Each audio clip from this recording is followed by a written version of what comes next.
Everybody knows his name. Within the wake of the atomic devastation in Japan, cinema was forever changed with a film introducing the King of the Monsters and creating an allegory for mankind's development of destructive power and nature's inevitable pushback against it. Rising from the depths, the world's most famous kaiju tore through Japan and into the hearts and minds of monster movie fans everywhere. With a team of brilliant filmmakers and a passionate fan base, this monster has spawned over 30 films in the last 70 years and still reigns supreme today, not just in Japan, but worldwide. With a legacy this expansive and being one of my most personal favorite things of all time, loving Godzilla since I was 5 years old, it's only natural that I would eventually do a deep dive retrospective film series on every single movie in that franchise. But that's not what I'm doing today. Instead, I want to talk about turtles.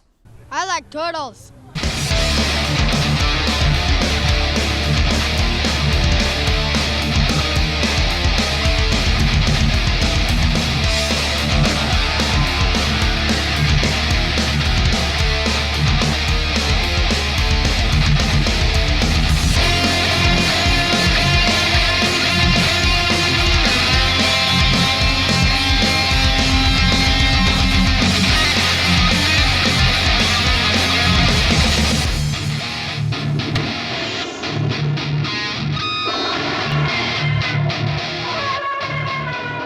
That's right, we're talking about the giant fire-breathing, spinning around, flying, protector of children, ultimate, invincible kaiju, GAMERA.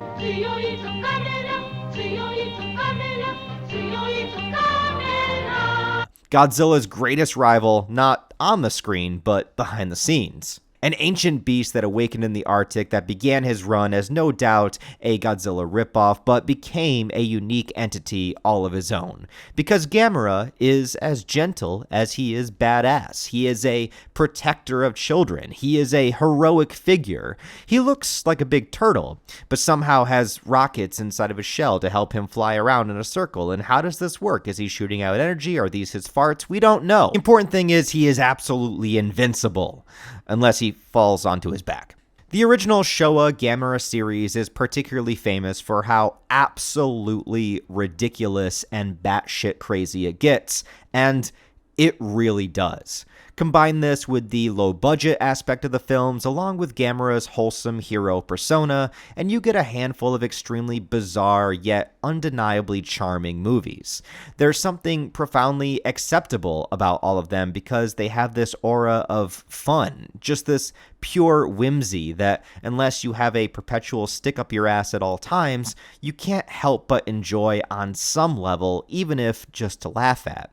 That's not to say that the Godzilla series did not also get ridiculous, but whereas that was something that the Godzilla franchise dabbles in from time to time, it's pretty much what the entire original GAMERA series just is.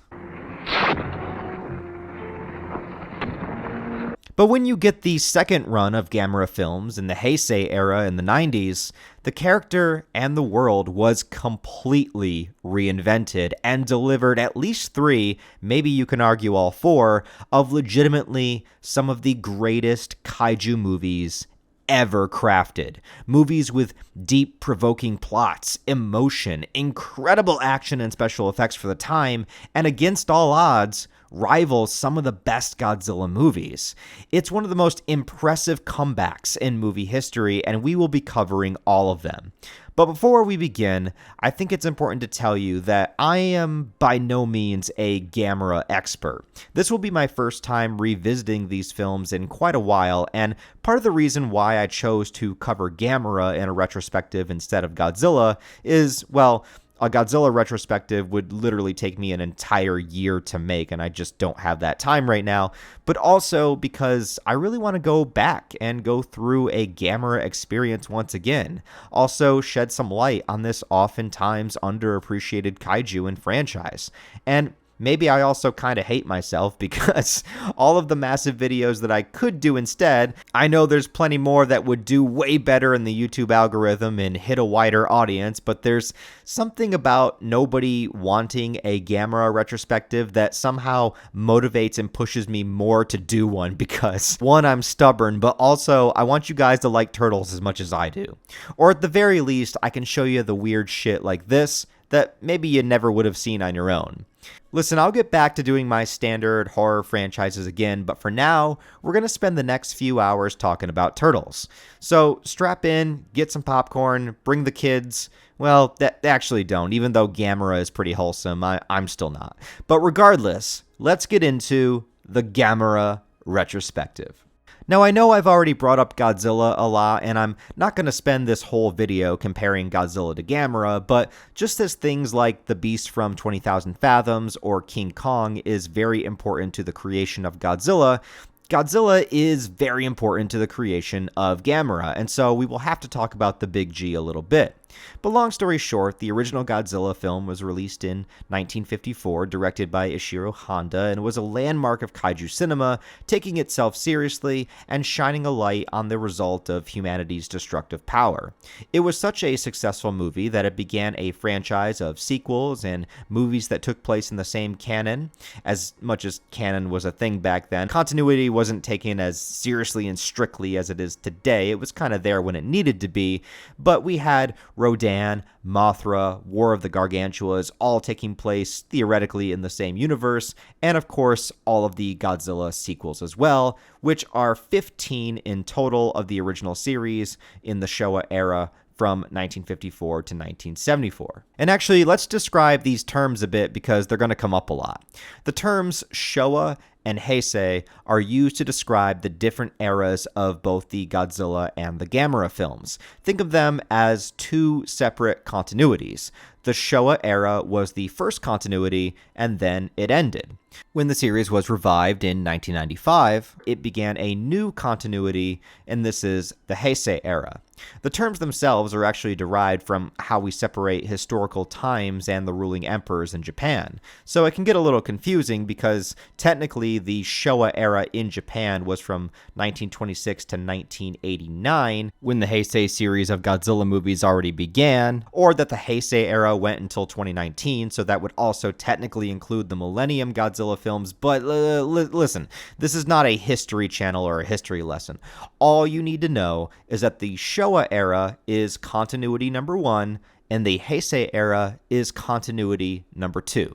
Okay, cool. So Toho were the big guns, pumping out the successful kaiju movies, and a competing studio, Dai Films, attempted to get in on the action. Oddly enough, the first idea that they had with director Noriaki Yuasa, and I'm sorry if I mispronounce these names, it's probably going to happen a lot in this video. I'm really bad at it. I apologize. But anyway, they were actually going to make a movie about a swarm of giant rats attacking a city. The project was called Nazura, and they planned to film real rats attacking miniatures. But the rats themselves were ridden with fleas and escaping the set, and they were actually shut down because it was such a problem that the health department got involved. Maybe they should have went with giant rabbits instead, like in Night of the Lepus. Now that's a great film. I don't have time to go into it right now, but if you could find it, watch it. So instead, they had to abandon the rat idea and come up with a new one. So how about a giant turtle? Wait a minute, rats and then turtles? There's a joke in here somewhere, but I got nothing. The idea for GAMERA supposedly came from one of the producers, Masayachi Nagata, when he was on board a flight, but the creation of GAMERA is attributed to a collaboration of multiple people at the studio, along with director Yuasa. The name GAMERA coming from a combination of the word kame for turtle and the suffix ra, but I guess it sounded better if kame had a G sound, so gamera. I couldn't really find an answer specifically for the change, but it is always easy to remember that kame means turtle if you're a Dragon Ball fan. Also, wait, isn't GAMERA in Dragon Ball? Come to me, baby GAMERA!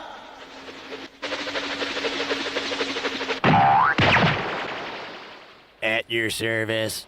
So production on the first GAMERA film went underway, and it wouldn't be released until 1965. And for context, by this point, Godzilla was already on his sixth film, Invasion of Astro Monster, which released in the same year, which had over triple the budget of the first GAMERA. Godzilla was also already knee-deep in crossovers and expanding its world with multiple monsters, as GAMERA was starting from square one, only having a singular monster and also shooting in black and white. But in a way, that makes me appreciate it even more. GAMERA is the underdog, coming from behind and about to craft his own legacy. Maybe the original attempt was to compete with Godzilla, but soon, within the Showa era, GAMERA would find his own identity, and it truly is something special. So, right before we get into the reviews of the movies, I want to take a brief moment to bring you over to what I like to call the timeline board for a quick overview of everything we're about to discuss. All right, everybody, welcome to a segment that I like to call the timeline board, and here I have listed out all of the GAMERA films that we are going to cover in this video. The reason I like to do this segment is, one, I have a big whiteboard, and any excuse I get to use it, I like to utilize.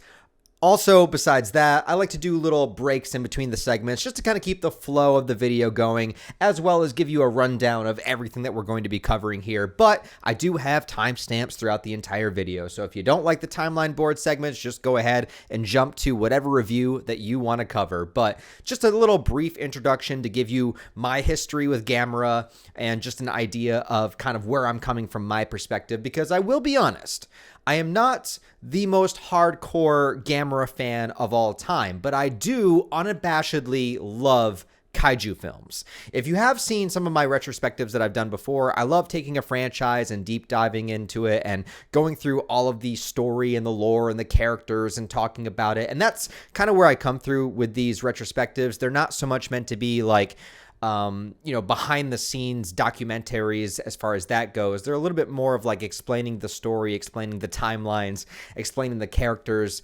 or just potential ideas of what I feel like the lore is or should be or where it could potentially go, that sort of thing. I don't claim to be an expert. I'm just a regular fan like anybody else. I just like to make YouTube videos, and that's what I do. But I don't sit here with any kind of authority to say that my opinions and my stance on the movies are correct. I just love giving my opinions on the movies. So that's that out of the way real quick. But the other retrospectives that I've done so far have all been very horror-based. I've done Nightmare on Elm Street, I've done Evil Dead, I've done Halloween. So doing GAMERA, is this a departure from the standard retrospective style? I don't really think so, because I think if you're making movies about giant monsters, as deep and complex as they can get, as well as child-friendly and fun as they can get, they're still giant fucking monsters at the end of the day. So it's horror adjacent. I think it still counts. I also think it would be funny to do a GAMERA retrospective, because if you have been to my channel before, you know that Godzilla is my jam. Godzilla is my number one. Godzilla is my favorite franchise of all time. I've been a huge Godzilla fan since I was 5 years old. And for sentimental value, and just because I thought I would show you, I still have my original Godzilla action figure that I'm sure most of you guys have probably had if you're a kaiju fan or a Godzilla fan throughout your lives. Managed to keep it. It's one of the only action figures I have from my childhood that I've made a point to keep all these years just for the sentimental value. Godzilla is something that means a lot to me. It takes me back to my happy place. Whenever I'm having an existential life crisis, which is pretty common, I throw on some of the Showa Godzilla films and I start to feel a little bit better about myself and about life in general. So I thought it would be funny, since everybody would probably expect me to do a Godzilla retrospective, which I will in the future, don't worry. I thought it would be more hilarious if I did a GAMERA retrospective first. But also, one of the reasons I chose to do the GAMERA retrospective is because it has been forever since I've seen some of these movies, and I also feel like GAMERA is so underappreciated. And there hasn't been a GAMERA film in so long. I know the most recent thing we got was the Netflix anime, but that didn't go over too well or get too popular either. And I feel like we really need to bring GAMERA back, and any contribution that I could make to bring this giant fire-breathing turtle back into the consciousness of the world, even if this video only gets you know, a couple thousand views, whatever it is, that's more than was originally thinking about GAMERA at this day and age. So I want to put GAMERA out there because Godzilla needs no help. Godzilla needs no introduction. He's got 2 concurrent movie studios with the MonsterVerse and Toho still making Godzilla films to this day. So he doesn't need the push. So as much as I love Godzilla, I want to shout out GAMERA, and this is going to be my tribute to him. My history with GAMERA probably is similar to most people that live in the West that are around my age. It originally came with Mystery Science Theater 3000, which I will mention and comment on this video at some point. But that exposure to GAMERA, although fun and although enjoyable, doesn't exactly give you the most authentic experience with the property. And because of that, a lot of people forget about the Heisei films, which get a lot more serious, a lot more complex and emotional than the original Showa did. And so when I was younger, I had a bunch of Godzilla VHS tapes, but I only really saw GAMERA when I had an opportunity to. Every once in a while, I would rent a GAMERA movie from the video store, or I would see it on Mystery Science Theater. And it wasn't until I was much older that I checked out the Heisei series and I thought, holy shit, these are some of the best kaiju movies I've ever seen in my goddamn life. Where were they in my childhood? They were there. I just didn't know about them.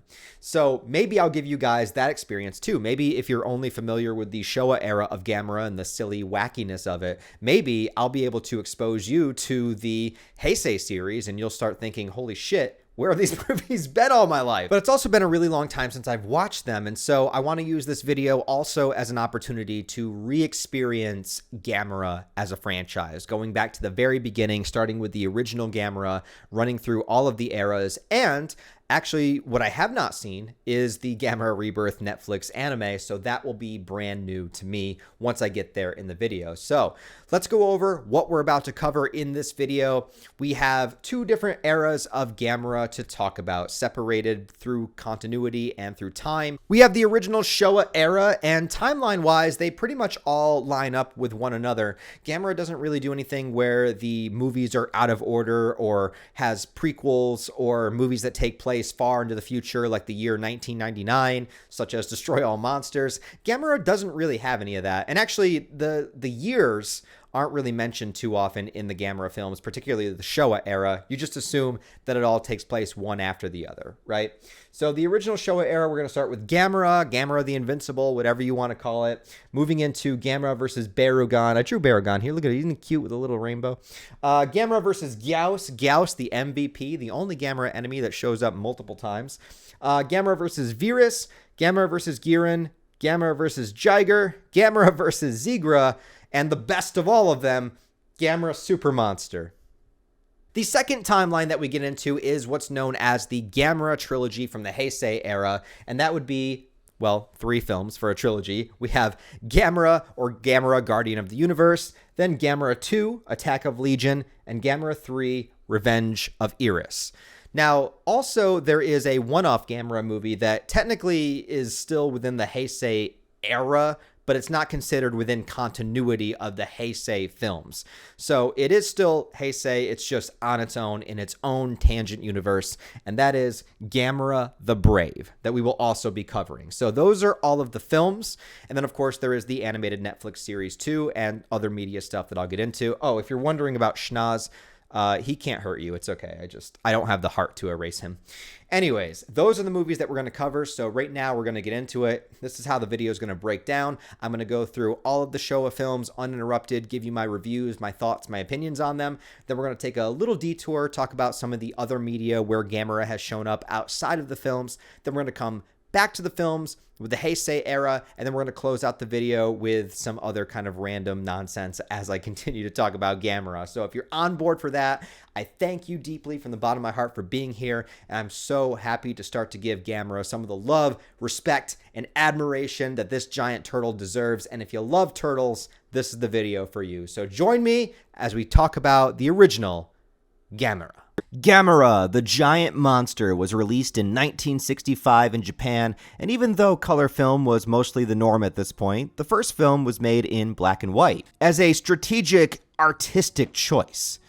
No, I'm just kidding, it was literally to save some money. GAMERA movies being cheap would eventually become part of their charm, but it shows from the get-go the lack of faith in the project that the studio had, and as a result, they cut a lot of corners. But there had to be at least some small semblance of faith that it could make a buck, because actually, this would be the only theatrically released GAMERA film in the United States.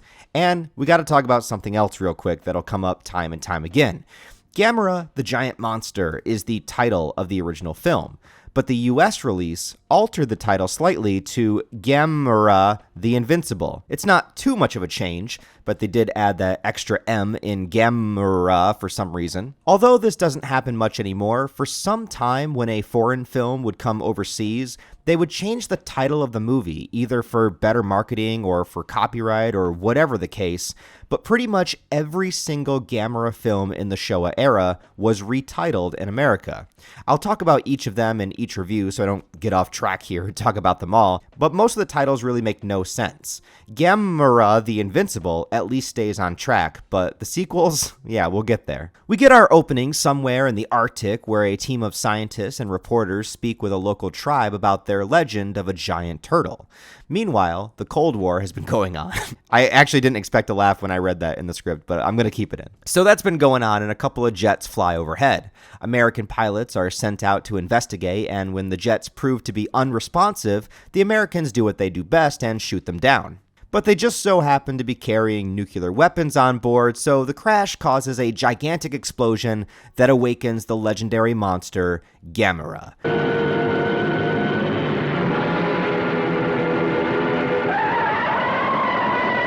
And this all happens within the first 5 minutes of the film. For better or worse, the movie wastes no time, and you get to see GAMERA pure as day as he rises from the ice, showing different close-ups of his design over the title sequences. It's a movie that's like, hey, you came to see a giant monster? Well, here you go. And although there's more Godzilla similarities with the nuclear explosion awakening the monster, since this came out in the 60s, it's not that the devastation of World War II in Japan wasn't still heavy within the consciousness of people, but GAMERA takes a slightly different approach, taking place during the Cold War era and featuring American characters in the movie. And I am still talking about the Japanese version, and not the American release that, similar to Godzilla once again, included all new scenes and characters of Americans to appeal to its foreign audience, but we're going to be talking about the Japanese version. In the original Japanese, it slowly builds to a collaboration between countries to figure out how to take down GAMERA. So there still is an anti-war message at play, but this is the only GAMERA movie where he's treated like an antagonist or really seen killing people. GAMERA would of course go on to be known as a hero and protector of the world, and the seeds of that are definitely planted here within the first film, and it does lead us to the trend of having a lead child character that would become a GAMERA staple. Again, for better or for worse. The little kid in this movie is named Toshio, and he is obsessed with turtles. So much so that he can't even pay attention in school, because he keeps drawing turtles and talking about turtles. It's a major problem, I guess. His father and sister find out that he has a pet turtle and they force him to get rid of it, scolding him about it. I mean, Jesus, what is wrong with a little kid liking turtles? Why is everybody giving him shit for it? He could be into drugs or getting into fights or setting fires, but no, he's just a kid that likes turtles. Leave him alone. They aren't even that hard of pets to take care of. Well, just as he has to say goodbye to his pet turtle as his father forces him to get rid of it, GAMERA arrives nearby. As Toshio climbs the lighthouse, it breaks in half, but instead of Toshio splattering to death on the ground, GAMERA saves him and sets him down safely before leaving, in turn making Toshio even more obsessed with turtles, and for the entire rest of the movie, he tries to convince all of the adults that GAMERA is actually a good guy that's just misunderstood. I'm sure he's right.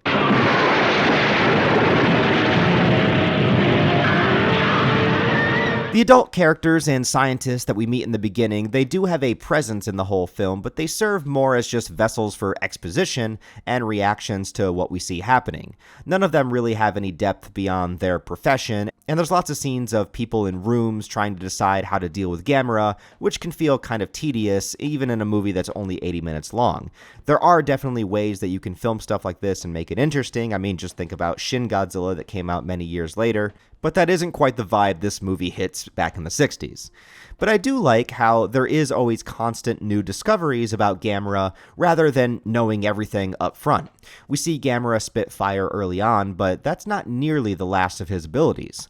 They summarize that Gamera feeds on radiation and nuclear material, and then utilizes that power within his attacks. Other natural weapons seem to be useless against him and unable to penetrate his skin. And out of fear of using another nuclear strike, they instead try to come up with a way to freeze him. And then they utilize explosions to knock him onto his back. And for a moment, that seems to work. A turtle's ultimate weakness, being knocked down onto his shell. But then, Gamera shows off perhaps his most famous and impressive ability. Pulling his limbs into his shell, he then ignites the jets that allow him to spin into the air and fly. Earlier in the film, there's a character that thinks he saw a flying saucer overhead, but now it's confirmed, nope, it wasn't aliens, it was just a giant flying turtle monster. But of course, we would get aliens in the series pretty soon. Soon we get to see the big attack scene of the city of Tokyo, and it's probably the most monstrous Gamera ever was in the Showa era, where we actually see the devastation that he's causing and how people are legitimately dying from him. Toshio keeps putting himself in harm's way, believing that Gamera is good, or a different form of his pet turtle that he had to throw away. Gamera is just a lonely guy and he needs some friends. Maybe that's true. And what if that's what Gamera is doing to the city? He's just playing.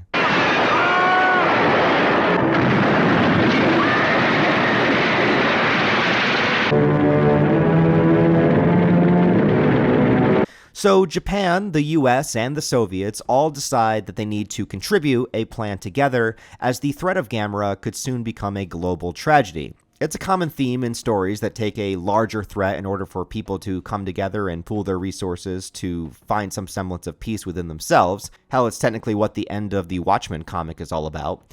But here, they actually come up with a non-lethal plan to deal with Gamera, and that's to send him into space. Yeah, it's called Plan Z. Somehow they're able to construct this giant capsule, and they lead Gamera to its location with petroleum and flames and all the other substances that he's been absorbing throughout the course of the film. He steps onto the platform and bam, they got him, and they blast the giant fucking turtle into the stratosphere. The little boy says it's okay because he's going to become an astronaut someday and see Gamera again. Sure you will, kid. Sure you will.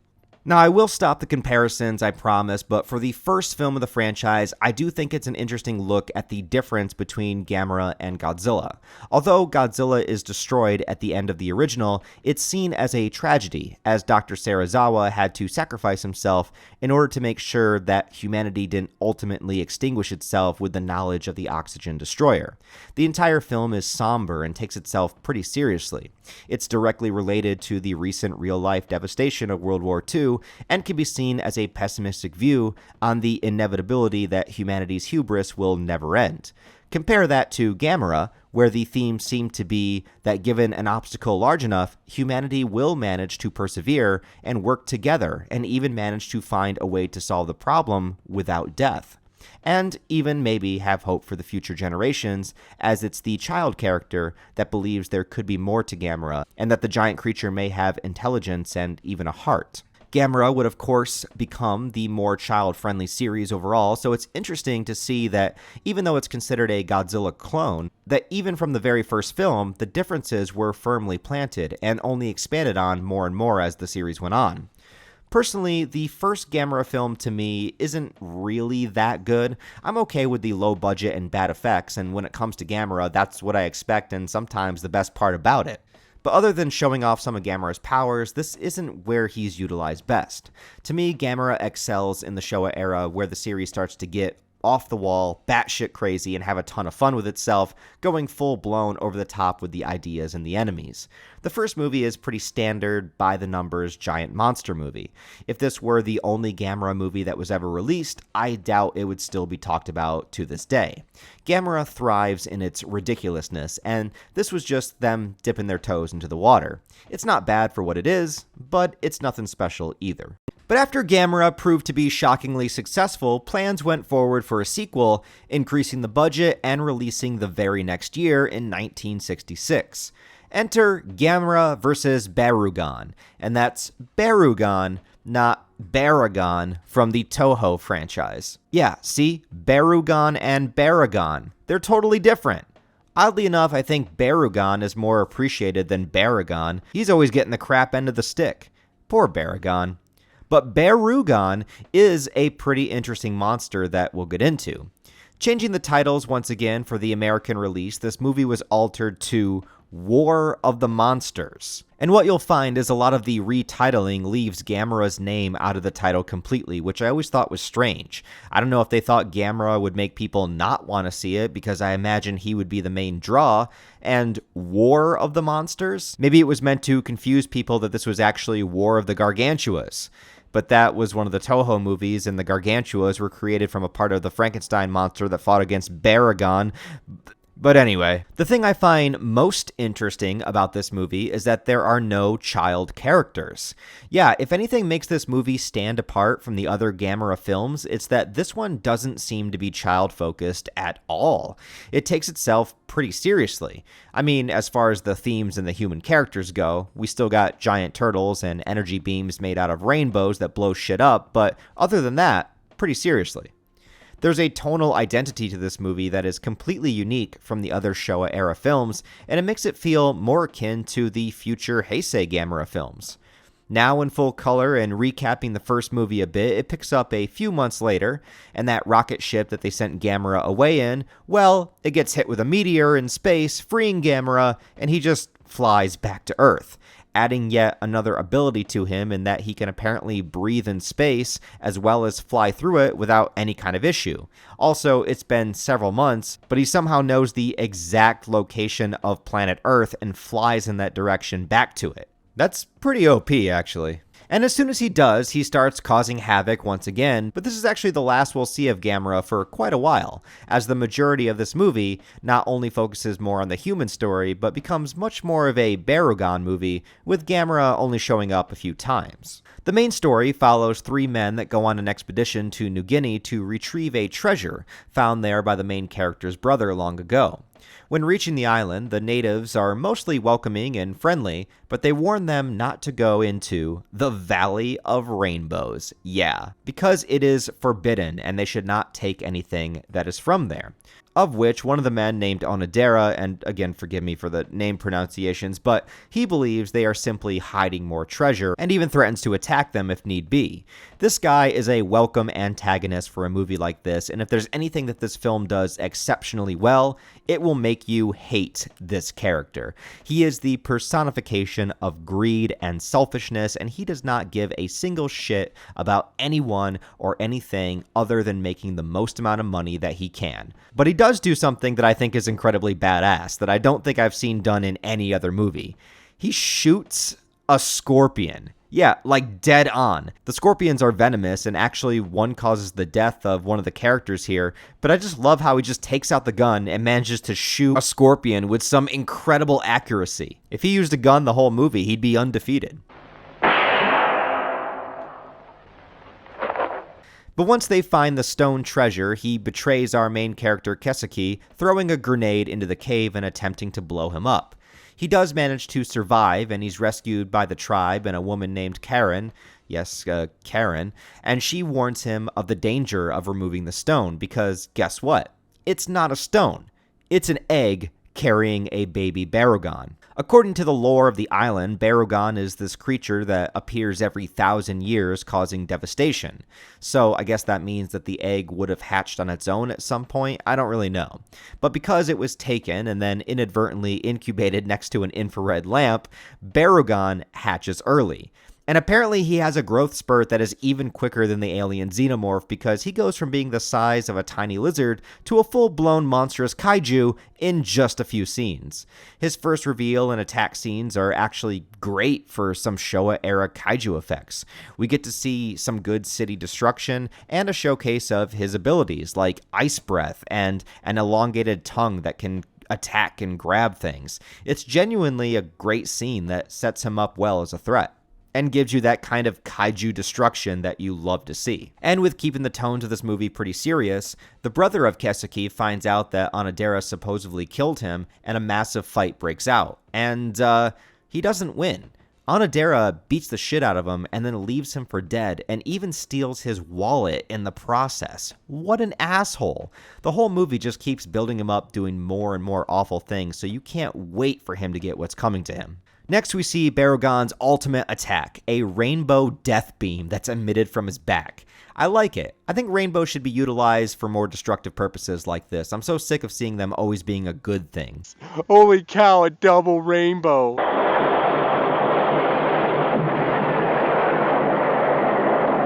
But the power of the rainbow death beam does attract the attention of our favorite giant turtle. Now, this was the first time Gamera fought against another monster, so I will cut it some slack, but to say there's a lack of choreography here is an understatement. It's very stiff, very awkward, and mostly it's just both monsters roaring at one another. Not nearly as wild and wacky and innovative as the Gamera fights would eventually become. Though my favorite bit is when Barugon freezes Gamera a little bit, and when he walks up close, Gamera just punches him in the face.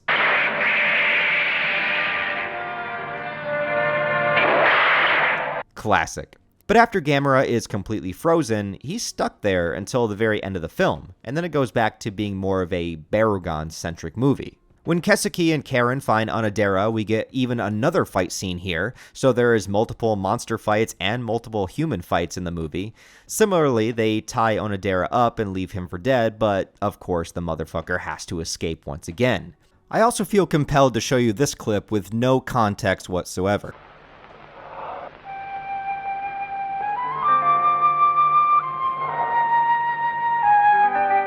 As far as Barugon goes, though, just like myself, he's distracted by shiny objects, and so they use a diamond to lure him towards a lake, because I guess he can't survive in water.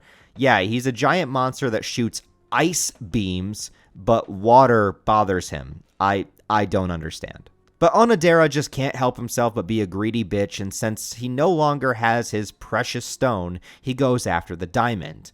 And when I tell you that his death scene is glorious, it absolutely is. Escaping with the diamond on a boat, he comes face to face with the monster that he himself freed, and Barugon picks him up with his tongue and eats him. Yeah, that is the best possible outcome, and it's the biggest cheer moment in the entire film. I love it. But along with that, I gotta say, I actually do feel kind of bad for Barugon. He didn't even ask to be born, and it was all because of some stupid, greedy asshole. Now he's just out here existing, and everyone is trying to kill him. The military attempts to reflect his rainbow beam back to him, and that doesn't work, so it's all up to Gamera once he's de-thawed. And Gamera, he's kind of in the same boat. He's just here existing, and everyone is attacking him. They should be friends, really, but I guess there's only room for one kaiju in these lands, so it's round 2. And here, Gamera doesn't play around, dude. He straight up drowns Barugon in the lake. Mercilessly. Damn, Gamera, I didn't know you were that hardcore. Remind me to never make you mad or freeze you for a while. At the end, Gamera flies away in victory, and humanity learned a hard lesson about the error of their ways. I actually really enjoy this movie quite a bit, mostly because the storyline is pretty good for the time period. The monster fights are lacking, but the displays of power and destruction from Barugon are on par with some of the best of the era. Gamera feels a little bit like a secondary character in his own movie, but honestly that's not too uncommon. Even in some of the Godzilla movies that happens where his screen time is comparatively less than his enemies. I appreciate this movie for taking itself seriously and having the themes of greed and ambition tearing people down, meddling with things that we don't understand, and not respecting the wishes of others. It's all pretty good stuff and incorporated well into the film. If you're a big kaiju fan, this is definitely one I would say that you should probably see. Next up is GAMERA vs. GYOAS from 1967. The American title for this one was Return of the Giant Monsters. I mean, Gamera would be the only one returning, and it's even GYOAS' first appearance in his own universe, but sure, yeah, Return of the Monsters, why not? I would describe this one as a perfect middle ground Gamera movie from the Showa era. What I mean by that is that the story is still somewhat serious, but it still has a lot of the over-the-top, goofy fight scenes that the series would eventually become known for. But even with that, this one doesn't really go too overboard with it just yet, and the budget was at a decent level for the time period as opposed to many of the other Gamera movies. The director of the original Gamera came back for this one, and it was his first attempt to try to directly appeal more to a younger or child audience. But again, there is a good balance here, and it doesn't go too overboard with that concept. It can definitely be enjoyed by all ages, but thematically, it uses its main child character to lead us through the story from segment to segment, where the adults are mostly there to step in and just do what needs to be done with their authority, but they're definitely backpedaled to the child character. It begins with a volcano erupting that attracts the attention of Gamera, and he likes to soak up that sweet, sweet lava. Anything he can do to supercharge himself, Gamera's diet knows no bounds. But the volcano also does seem to awaken something within the nearby caverns. There's a shot of a plane flying nearby, and a strange energy beam comes out of the mountains, slicing the plane in half with a pretty funny effect. They do this effect later with a car, and it's even better in that scene.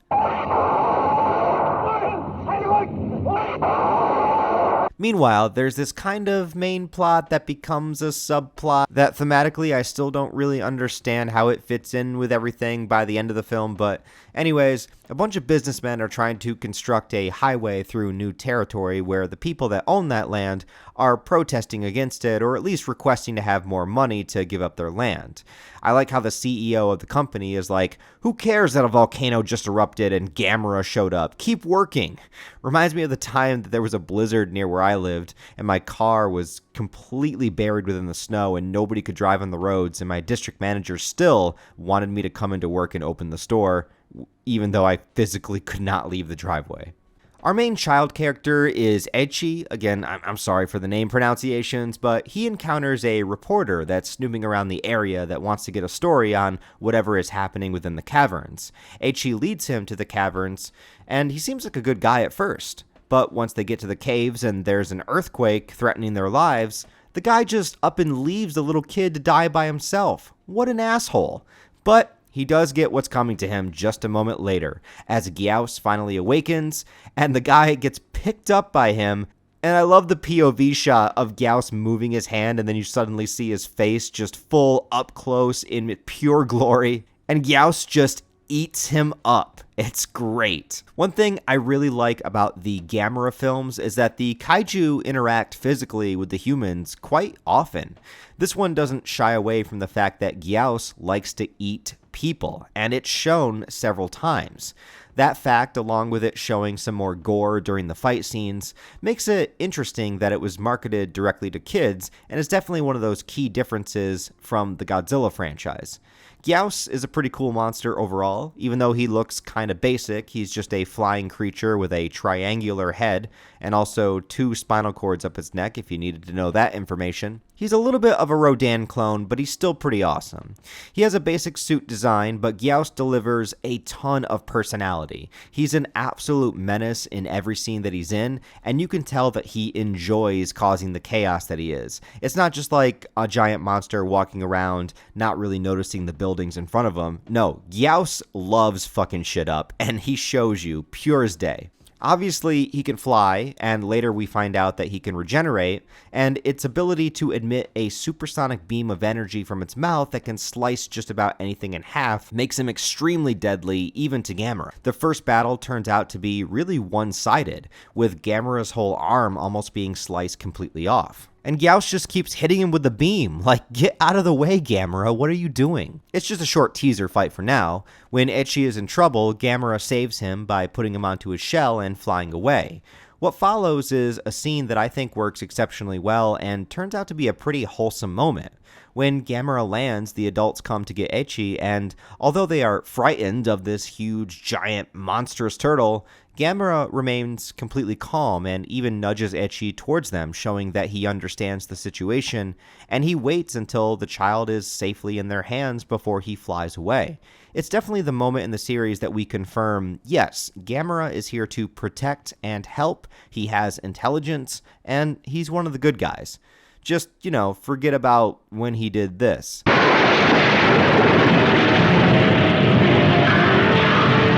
Hey, lots of people change over time, okay? If Thorfinn can go from this to this, then so can GAMERA. There's a few scenes of the child sitting around a war room-like area with all the adults trying to figure out what to do, and each scene basically goes the same exact way, where the adults are speculating and wondering how to handle GYOAS, and then the kid makes some wild suggestion that of course none of the adults would think of, but somehow it's a great idea. Basically saying, all these stuffy old adults, they don't know what they're doing, just listen to the kid. Oh, also, the kid is the one that names the monster GYOAS. Yeah. And all the adults just go along with it. It's like, okay, it's just GYOAS now. I wonder how GYOAS himself feels about that. There's a big city destruction scene with GYOAS as well, and again, for the time period, I think this was done really, really well, even better than the BARUGON one in the last movie. There's certainly some really bad moments, but it's part of the charm. I love how this shit looks. I love how the glass breaks. I love GYOAS looking so pissed off at all these people. I always adore these shots in old kaiju films where they layer the monster in the background and the people running for their lives at the very bottom of the screen. There's something about a shot like that just brings me joy, and I don't know what that says about me. GAMERA does arrive for round 2, and this bit where they're flying around in circles together,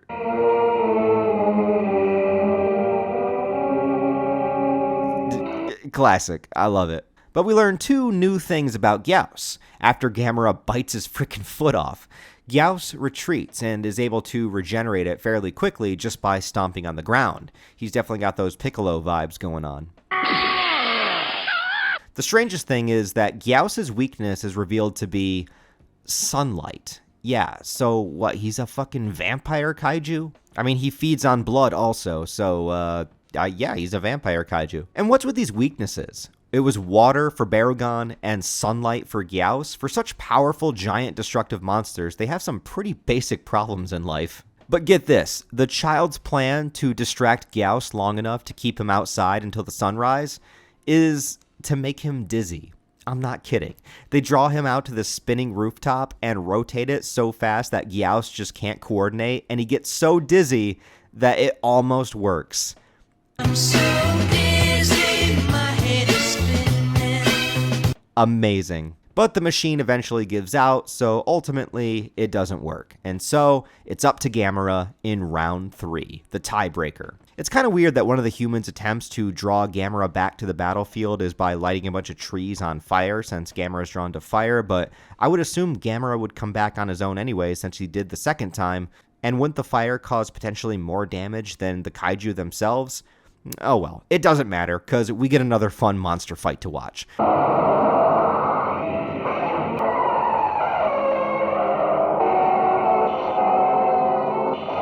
The best part is when GAMERA gets sick of GYOAS's death beam shit and just throws a rock into his mouth.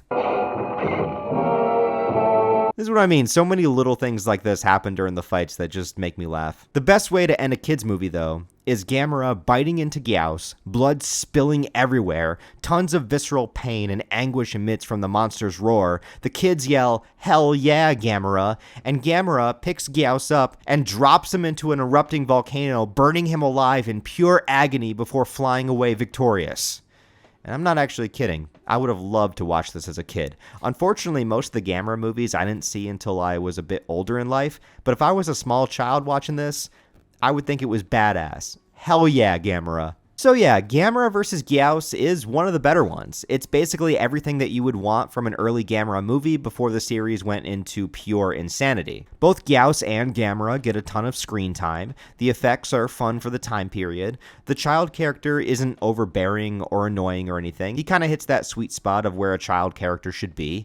The supporting cast does just fine as well. There's great destruction scenes and just the right amount of silliness. Also, GYOAS is particularly unique since he's the only Gamera enemy to be featured in other movies. He is brought back in the Heisei era of Gamera films, and later on in the Showa era, we'll get, Space GYOAS, or something like that anyway. But my final thoughts are Gamera vs. GYOAS, one of the best of the Showa era. Okay, Gamera versus VIRAS. This is when we start to get into some weird territory. Well, as if we weren't there already, but it's gonna get a lot weirder. This is the moment where Gamera either plummets downhill as a franchise, or maybe from another point of view, is where it becomes the most enjoyable. And maybe how you might most know the Showa-era Gamera reputation, just being incredibly silly.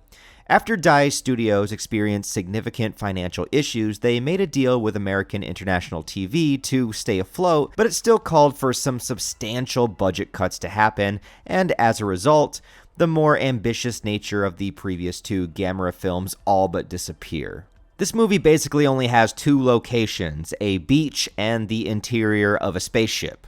The monsters only fight one time as opposed to the previous two movies, and within its 80-minute runtime, there's about 15 minutes of stock footage. Yeah, the American title for this one was Destroy All Planets. Well, no planets get destroyed in the film, and the aliens don't even want to destroy the planet, they just want it for its resources. So, once again, the new titling makes zero sense whatsoever.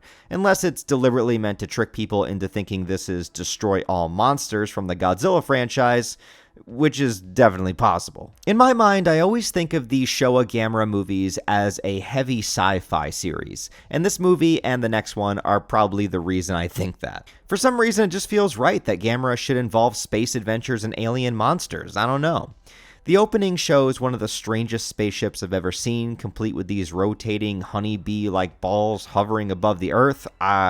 Certainly an interesting design, to say the least. The inside of the ship is also the most 1960s looking environment that I've ever seen in my life, and just as the alien voice is talking about taking over Earth, Gamera busts through the spaceship and sets it into a blaze of fire. It's actually kind of unexpected. You think, oh yeah, we're going to introduce our antagonists and understand them, and then Gamera just arrives and fucks them up immediately, leading into the title sequence and that corny yet addictive Gamera theme song.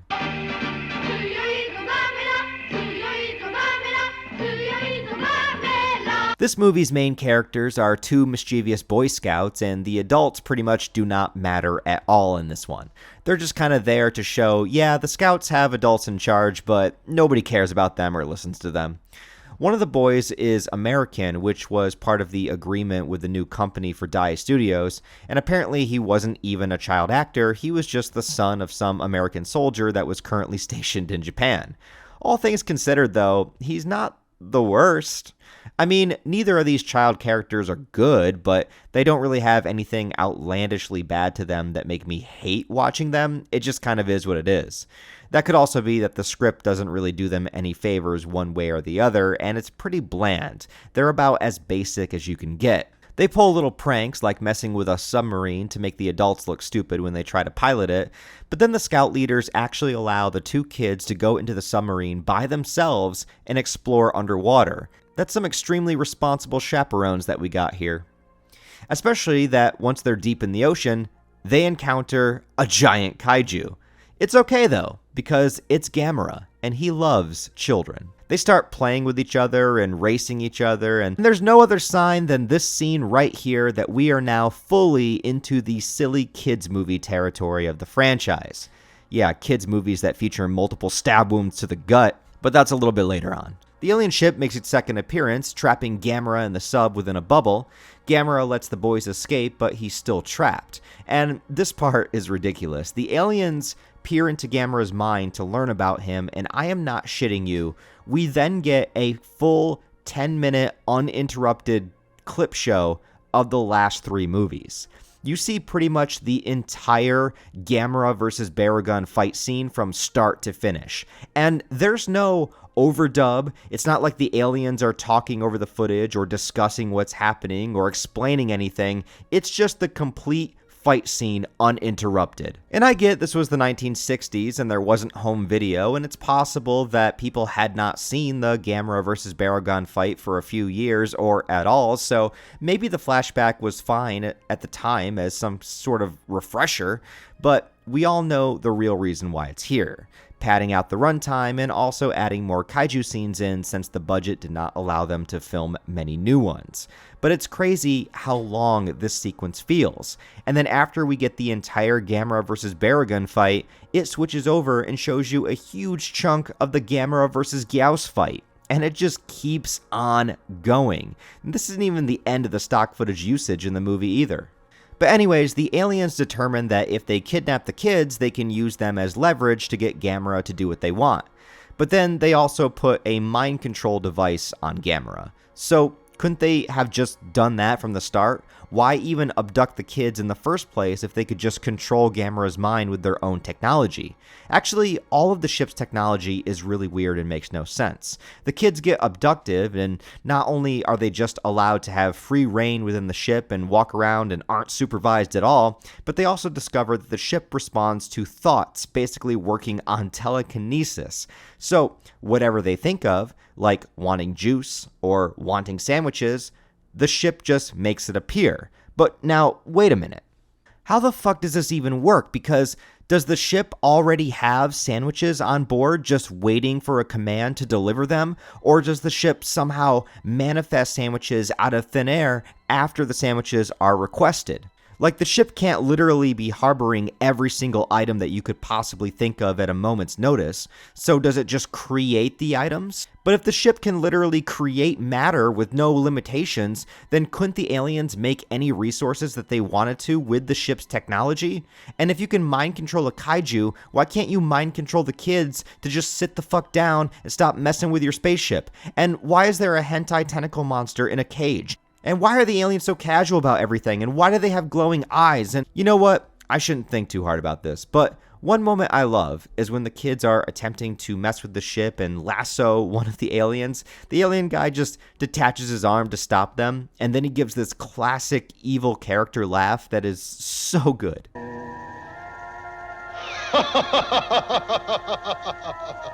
Now, as they're mind-controlling GAMERA, they set him loose to attack the planet, but all of his attack scenes are just reused footage from GAMERA vs. BARUGON and the original GAMERA. Not only is it obvious if you've seen those movies, and not only is GAMERA not wearing the mind control device during these scenes that he should be, but they don't even bother putting the clips from the original GAMERA movie in color. So the film just abruptly cuts to black and white footage time and time again without even attempting to hint that this is any kind of new scenario. That is about as low budget as you can possibly get, and the movie has no shame whatsoever in doing so. Eventually, the boys figure out how to escape by just switching some blocks around, I guess, as well as breaking GAMERA free from the mind control. The tentacle monster that is actually the alien leader, VIRAS, decides that it's time to end GAMERA for good. But to do so, he needs to absorb the other aliens that were all wearing human skin the entire time. In this badass shot that I actually like, VIRAS chops off all their heads at once. That's pretty cool. And then they all fuse together to turn VIRAS into a GAMERA-sized monster. So yeah, we only get one new fight in the movie, and most of it is just VIRAS grabbing GAMERA with his tentacles and tossing him around, while the two kids watching just constantly shout, "GAMERA! GAMERA!" over and over again, "GAMERA! GAMERA!" Okay, maybe they are kind of annoying. The fight between them then moves to the ocean, and I present this clip with no context.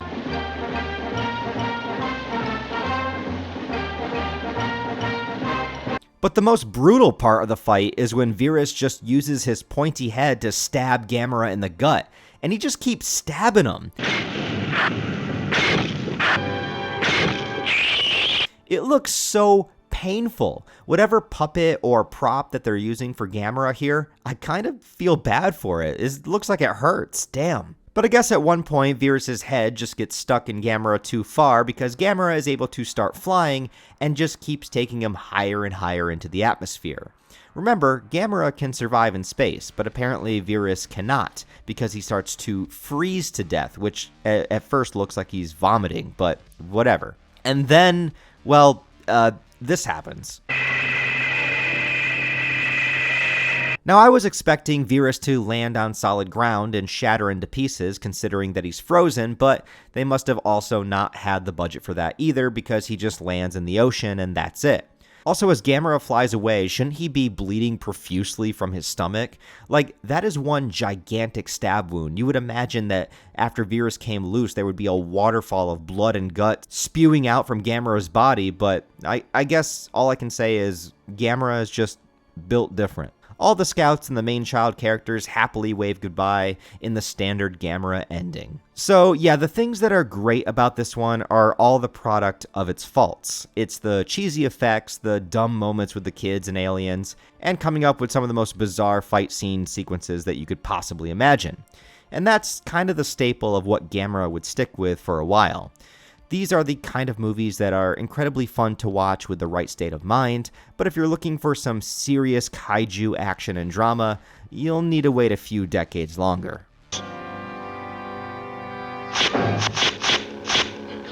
Now, if you liked Gamera vs. Viras, then you are going to love Gamera vs. GUIRON, because it's essentially the exact same plot, but the monster fights are even wackier and literally out of this world. This one was released in 1969, and the US title was Attack of the Monsters.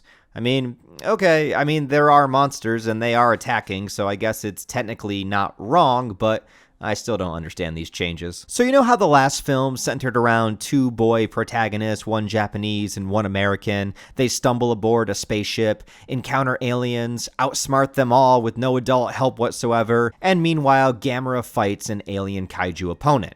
Well, guess what? This movie is about two boys, one Japanese, one American, who stumble aboard a spaceship, encounter aliens, outsmart them, and Gamera fights an alien kaiju. It begins with the two boys hanging out, looking through a telescope, and they notice a spaceship landing on Earth. The next day, they go to check it out, accompanied by Akio's little sister, but first they stop to annoy this one adult character who is just outside practicing his swordsmanship on the street.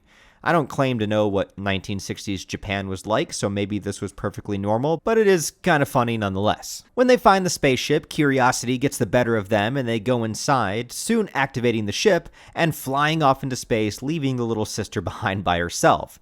She has this whole subplot in the movie that they cut back to periodically where she's trying to convince the adults of what happened and they won't believe her. It's completely separate from the main story, and I got to imagine the only reason why it's here is just to pad out the runtime of the film because, it's pretty boring. But as the boys fly through space towards a predetermined destination, they just so happen to run into Gamera. Yeah, last time Gamera was just hanging out in the ocean, and this time Gamera is chilling up in space. I like that since they established that Gamera can survive in space in the second movie, they never forgot about that fact, and the dude is literally just flying around the empty void of outer space for fun. Fantastic. Gamera follows the kid's ship, probably thinking, what the fuck are these kids doing out here? Go back to Earth. But eventually the ship gets too far ahead of them, and the boys land on an unknown planet. Now, these dumb as shit kids don't even bother to check to see if the atmosphere is breathable, and they just walk outside like a couple of idiots. But then they witness two kaiju within an epic battle on this planet. One is Space GYOAS. That's right, Space GYOAS. He's literally just like the GYOAS from Earth, only this time he's silver. And literally all they did was take the GYOAS suit from the previous movie and spray paint it silver. Color palette change equals totally new monster. Don't even think about it. But again, that's kind of part of the charm of these low budgets. I enjoy it. The other monster is our main antagonist named GUIRON, a four-legged thing with a face that looks like a giant knife, or I guess a guillotine, since the name GUIRON comes from the Japanese word for the classic execution device. And I'm not sure if this Space GYOAS is specifically weaker than the Earth version, or if he's the same strength, but the intent here is to use him as a jobber, somebody that instantly gets defeated in order to showcase our new antagonist GUIRON, and Space GYOAS stands absolutely no chance against him. He sends out one beam of energy that is quickly reflected back to him, cutting his own foot off. And okay, then what I had not realized is that there is an edited and unedited version of this fight. I distinctly remembered seeing GUIRON chop GYOAS' head off, but in some versions that I tried to watch, that part isn't even there. Then I realized it goes further than that, and there's even other versions where GUIRON continues to chop GYOAS into dozens of pieces, rather than just the initial decapitation. So apparently, this scene was deemed too violent for kids, and it was edited out of some of the releases. To me, this is just wacky cartoon logic. It doesn't look realistic, it's not intense, it's not really that gory, and there is some gore in the movie that's in the regular version for kids. But yeah, thinking of the children, maybe one of them will duct tape a kitchen knife to his forehead and try to chop up his friends. I don't know, but for whatever reason, this scene and a couple other little instances of violence were cut out of most of the releases of this movie in the West. The boys then go inside of an alien building and encounter characters with glowing eyes, just like in the last movie, but it's not the same alien species. It's a completely different race of aliens that's from this planet called Terra, so I guess they're the Terrians or something like that.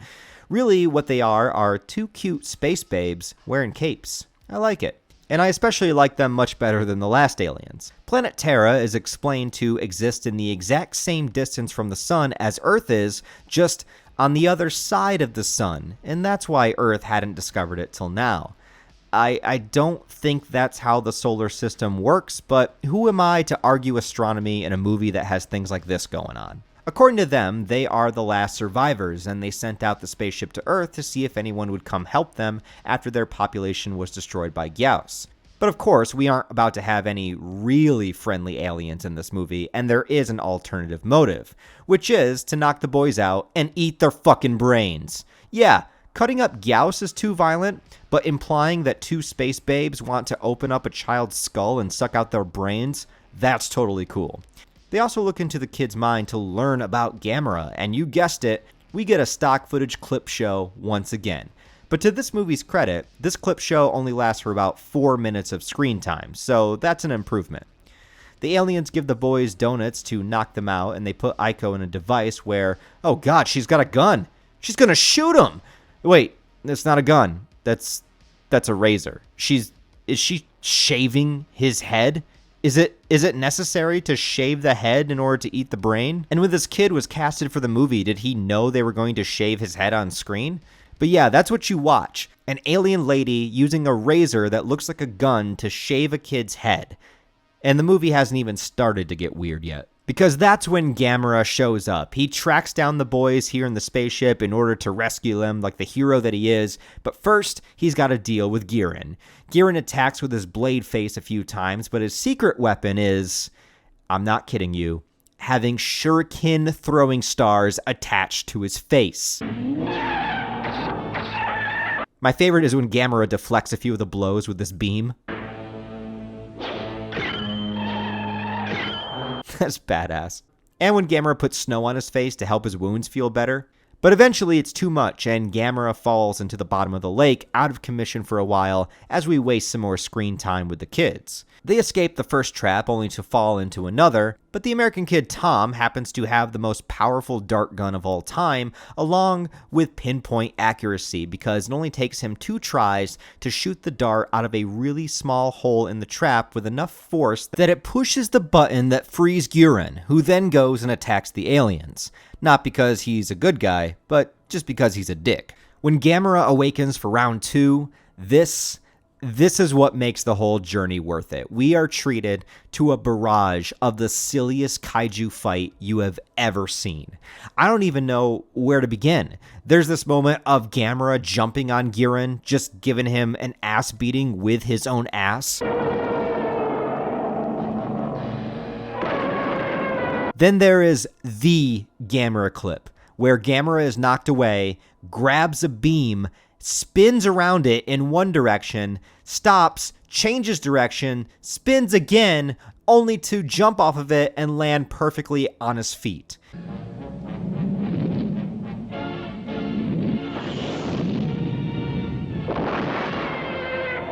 It is probably the most prominent GAMERA GIF or clip of all time. I know you've seen it before. It's so unnecessary, but so perfectly bonkers and brilliant at the same time.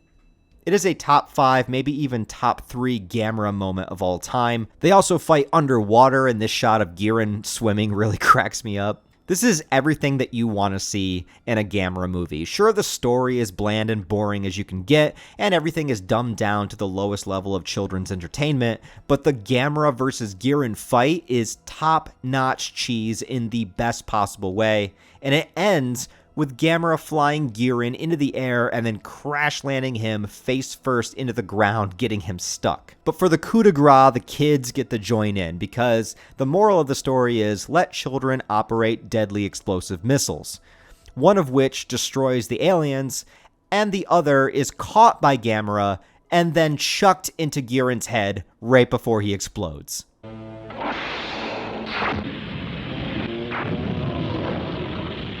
I love it, and GAMERA gives out a victory screech. Also, the alien body disappears after she dies. I don't know why. I mean, there was a Godzilla movie where the aliens turned into giant cockroaches when they died, but here she just kind of evaporates. I guess that's just what happens. GAMERA then uses his expert precision of his fire breath to weld the broken spaceship back together and carries the children safely back to Earth in his mouth. So add expert welding craftsmanship to GAMERA's powers and abilities, right next to his ability to always know the exact location of where to fly when he's in the blackness of space. Then, after he returns the boys home, they decide to cram in a real moral lesson in the movie in the final 30 seconds, having Akio say that instead of looking for other planets, we should just stop all war on Earth. Okay. Why can't we do both? You know what? Who's going to listen to some bald kid anyway? Just say goodbye to GAMERA and call it a day. You know, on one hand, this could be seen as the best Showa GAMERA movie because it perfectly encapsulates everything about what the series has become known for. The low budgets, the child-friendly persona of GAMERA, the child protagonist, and the over-the-top wacky kaiju fights. This is the GAMERA movie that got famous by being featured on Mystery Science Theater after all, and there's a reason for that. This is the Godzilla Kong the New Empire of the GAMERA series, where it just embraces its absurdity and runs with it as far as it can go, and we aren't even trying to be remotely serious anymore. There's an aspect of that I deeply respect. So depending on your tastes and preferences and what you look for in a GAMERA movie, this might be, from a certain point of view, peak GAMERA. Stop wars and no more accidents. I guess that's all I can add. Now we're going to enter into the 1970s, a decade filled with killer rock music, an oil crisis, Vietnam, and more giant turtle action so incredible that it'll make you want to stick telephone poles right into your ear sockets. Yes, in 1970, we got GAMERA vs. JIGER, or known within the US titling as GAMERA vs. Monster X. Do what you will with that. Maybe it should have been GAMERA versus Monster Triple X, because JIGER does kind of stab and impregnate GAMERA, but, you know, we'll get to that. The sci-fi and alien elements are put on hold for this one, but JIGER, despite just kind of looking like an upgraded BARUGON design, is one of GAMERA's most unique and powerful opponents. I really enjoy this monster and the sheer amount of abilities that it has that makes it feel rather unstoppable once unleashed. Whether or not it's just the tone of this movie compared to the others, Jiger really gives Gamera a run for his money and puts our big turtle boy into some truly underdog positions here. Along with that, unlike the previous two Gamera entries, this one was given a moderately bigger budget, so we get a little bit more spectacle with the battles, and especially when it comes to the destruction scenes. Plenty of moments of Jiger demolishing Osaka, as well as 2 of the 3 battles between the monsters taking place within the city, rather than in a desolate landscape like the last 2. And as much as I enjoy the wackiness of the last 2 movies, this one manages to deliver a good amount of insanity in its fights, but as well, gives us better quality destruction visuals, and even the storyline itself isn't that bad, and changes up the formula slightly from the last 2. Oh, and other than the opening credits, there is no stock footage sequence to eat up the runtime. The story revolves around our child protagonist Hiroshi visiting the Japan World Expo in Osaka. This was a real event that happened within 1970 over the course of a few months, and it was a place for people to display and talk about advancements in science and technology. A place for people from around the world to come together and share their discoveries and ideas as a symbol of unity. But what's better than to bring people together than completely disregarding the wishes of a group of people that want you to not remove an ancient sacred statue from their land that, once removed, will cause a great curse and calamity upon the world? Silly natives, we are advanced scientists and we're not going to listen to you. We just want to take the statue to study it for the betterment of, oh fuck, we took the statue and unleashed another kaiju. Whoops. And to be fair, they were warned not just by the natives of the area, but also by Gamera himself. When they first try removing the statue, Gamera shows up to stop them, causing one of the only moments of conflict between Gamera and humans since the early films. I feel like once your world-protecting, child-loving, giant turtle monster shows up to stop you from doing something, maybe you should just not do that thing. But they don't, of course. They remove the statue, and Jiger is released. Jiger might look a little silly. She's just a 4-legged creature with some spikes and a fin on its back, but has some catastrophic powers to go along with it. According to most sources online, Jiger is referred to as a female kaiju, which is unique because I think all the other Gamera kaiju are male. But it does seem strange to me for Jiger to be a female kaiju because later in the film we specifically see how Jiger replicates, and it's a matter of putting its larva into something else, which kind of feels like it's doing the male part of the reproduction process since it has to insert something into another thing. But you know what? I don't want to think too deeply about these creatures' sexes and how they procreate, I guess, so I'll just call Jiger a girl because everyone else does. And as much as I like Gamera, I do feel a bit of sympathy for Jiger because as soon as she wakes up, she just goes to take a drink of water, and then Gamera shows up and starts wanting to fight her. Jiger uses some kind of magnetism in order to grab rocks and then throw them at Gamera. Kind of looks like the Force.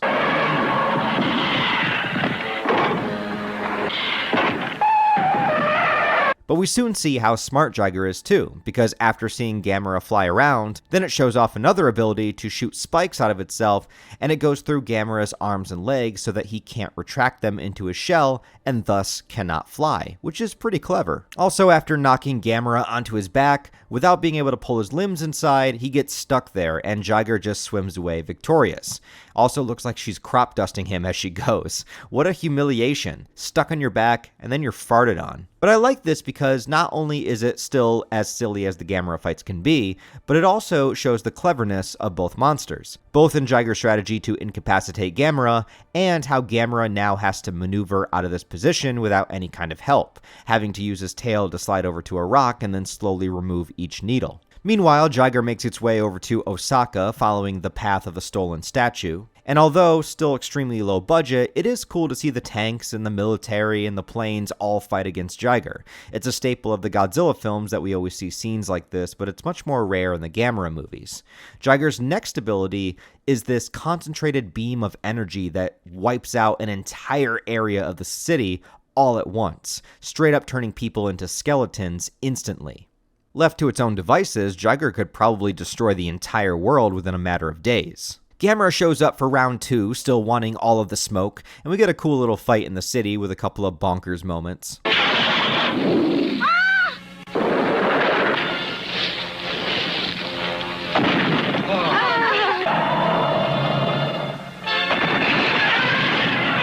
But then comes the impregnation I was talking about earlier. Jiger uses a spike on its tail to stab Gamera, causing him to pass out and go into some kind of frozen state of being. But what has really happened is that Jiger has implanted a larva inside of Gamera, and like a parasite, it's meant to feed on his blood from the inside. All the adults assume that Gamera is dead, but in a Gamera film, only one thing is certain. The kids always know more than the adults. And Hiroshi, along with his token white sidekick, also a staple of the Gamera movies, they decide to get to the bottom of this. Earlier it's shown that Hiroshi's dad, who sports a questionable mustache, he's made a submarine for the Science Expo, and the boys use that to go into Gamera's mouth and into his lungs to see what's going on. The sub is even bright yellow, so it really reminded me of those old Magic School Bus episodes where they would shrink down and go inside somebody's body. Here you don't have to shrink because Gamera is already gigantic, but definitely gave me similar vibes. But I wonder, what if they accidentally got digested? Well, whatever the case, they find the mini Jiger larva and discover the phone that they have with them to communicate with the adults hurts it due to the radio frequencies that it emits, leading them to not only save Gamera by destroying the larva, but also figuring out a clue to defeat Jiger as well. The statue they removed wasn't as supernatural as it was just allowing wind to flow through it that would vibrate at a particular frequency that kept Jiger subdued. So the humans attempt to mimic that same frequency. And it does work long enough for them to revive Gamera, and then we get round 3 of the movie. I guess the giant destructive beams also work on frequency, and that's why Gamera has to shove the telephone poles into his ears in order to evade it, but it's a pretty funny image to see. Gamera has seen it all now, and he thwarts almost every attack. Not wanting to get another parasite injected into his body, Gamera stomps on the tail so hard that it actually shoots the spike out. Gotta be pretty painful. He also doesn't let Jiger trap his arms again and uses flying as a main method of combat during the final fight. And the way that he kills Jiger is kinda hardcore. Using the statue that had kept Jiger docile for so many years, Gamera thinks of the peaceful solution of just stabbing the statue into her face. Fuck. As much as Gamera is this friendly planet protector, his methods of kills can get pretty brutal. This one just feels savage and personal, and there's no over-the-top nature to it. He just grabs the statue and stabs her. I think Gamera is a savage, and don't let anybody tell you differently. I guess a lot of the messages of this movie, if there are any, are of course people coming together against a common threat using science, and using the Science Expo as the backdrop for that, but also once again not ignoring new ideas from a younger generation because most of the adults are too stubborn to see alternate solutions to any of the problems, but the kids figure them out rather quickly. The removal of the statue causing a monster attack might seem a little similar to Barugon's origin, but since the Barugon movie is the only Showa Gamera film that was not directed by Noriaki Yuasa, this is kind of fitting that he did a version of that in his own way.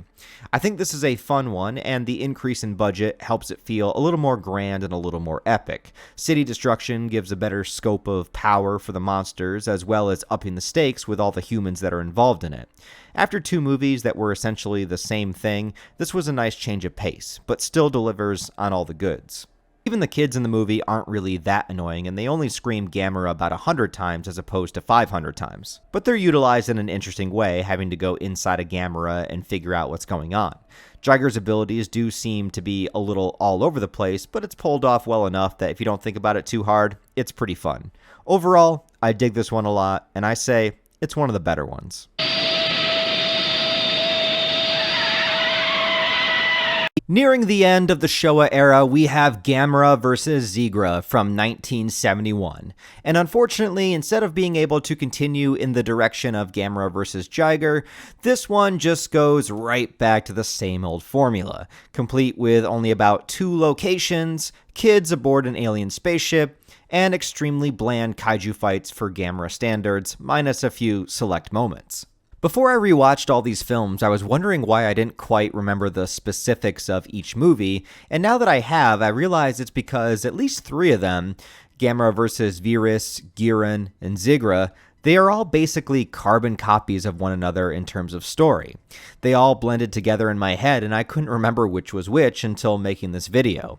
Though, to be fair, in the case of this movie, it wasn't the filmmaker's fault, as the decision to fall back into formula mostly came from the dire financial strains that the studio was going through. Daiei eventually had to file for bankruptcy the same year that this came out in 1971, of which the company would not be revived again until 1974. And that explains why there is such a large gap in between this movie and the final Showa Gamera film, which came out in 1980. But Gamera vs. ZIGRA still had to be distributed through partnering with other companies, and thus it's usually not included with the other Showa films that are collected together, like this old DVD set that I have. As well, this one does not have a bogus alternate US title. It's just called Gamera vs. ZIGRA. Incredible. The movie itself begins on a colonized moon base, and here's the thing that's weird. It's alluded to that this movie is taking place sometime in the future, because the narration talks about it being the late 20th century. Kind of like how Destroy All Monsters from the Godzilla franchise takes place in 1999, even though the movie itself was released in 1968. The subtitles on the version that I watched does not give a specific date of the movie, but the wiki page says it's supposed to take place in 1985. But then later in the film, the characters do specifically mention that it's currently 1971, which is the same year that the film was released. Maybe the subtitles are wrong, I don't know, but we obviously did not have a colonized moon base in 1971, but I also don't think that we had giant fire-breathing turtles either, so I can suspend my disbelief there, but it's really confusing on when this movie is meant to take place, so if anybody knows or has an official source that says so, let me know. Anyways, an alien spaceship hovers above the moon base and starts destroying shit. Meanwhile, on Earth, our main location is, again, near the ocean, but this specifically at a SeaWorld attraction. And the big moral theme of this movie is anti-pollution, which is also ironic because Godzilla vs. Hedorah, also released in the same year of 1971, had a heavy emphasis on the dangers of ocean pollution. Japan must have been really serious about it back then. The two main child characters are Kenichi and Helen, and they are the youngest child protagonists so far, and also the most annoying. They sneak out to join their fathers on a boat expedition, but are unexpectedly teleported into an alien spaceship. The inside of the ship is just one big open area, and it's not impressive at all. The only thing that makes it kinda cool is ZIGRA's head looming above them, as if he's part of the ship itself before detaching and growing even bigger. And, get this, ZIGRA talks.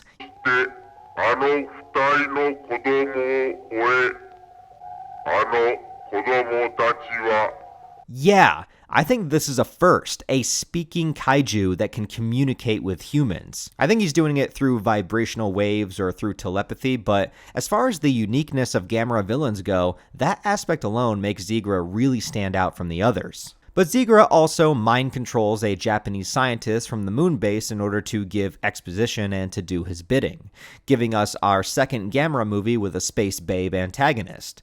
Even though she's being controlled, and that's not revealed until later in the movie, but also thanks to ZIGRA, she has the ability to make people fall asleep with a snap of her fingers, using vibrational frequencies. Yeah, it's as if the writers just threw darts at random plot points from previous Gamera movies and then decided to put them all together in this one. ZIGRA is looking for a new home world, and since it's mostly aquatic, it was drawn to Earth's oceans. But noticing the high level of pollution, it decides it needs to punish humanity for that first, but at the same time keep humanity alive because it plans to use them as a food source. The kids end up escaping with their fathers, who are incapacitated, and ZIGRA orders the woman to track them down and kill them. So when she goes down to the surface, she needs to get rid of her space clothes and get into a disguise. And the first people that she encounters are girls in bikinis. And I swear I am still watching a Gamera movie.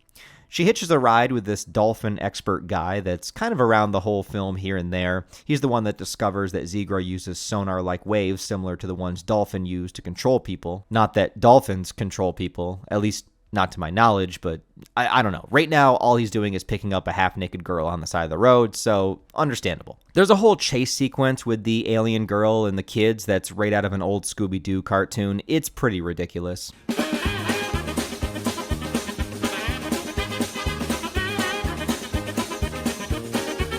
But then we finally get to see some Gamera action. He shows up and dives into the ocean to confront the spaceship, showcasing yet another impressive Gamera ability, shooting his fire breath underwater. I thought breathing in space and navigating through it was pretty OP, but shooting flames underwater has gotta be a close second to his best power. Once the ship is destroyed, ZIGRA is unleashed, growing to full kaiju size, and they begin fighting in the water and then taking it up to the surface, where ZIGRA spontaneously grows legs. ZIGRA is mostly an aquatic creature, so the majority of the time he looks like a shark with a lot of jagged edges, and he uses the spike on his head as his primary attack. I like the idea of him just being a sea-dwelling kaiju, so when he comes up on land, it kind of bothers me for some reason. He has a beam attack that is basically sonar rays that, per Gamera movie tradition, knocks Gamera out for the second act of the film. It works fine enough in this movie itself, but by this point, 7 Gamera movies in, the Gamera formula just feels really tired, and I wish they did something more creative with it. Honestly, that's the only real gripe I have with this one. Considering the budget constraints and everything, I think the movie plays just fine, but it's just that every single plot point, every single event, character, and action taken in this movie is something that we've seen multiple times by now, and it just blurs together. The dolphin guy manages to convince all the scientists of the sonar waves concept, and they're able to snap the sleeping people out of it, as well as bring the alien girl out of her trance and back to consciousness.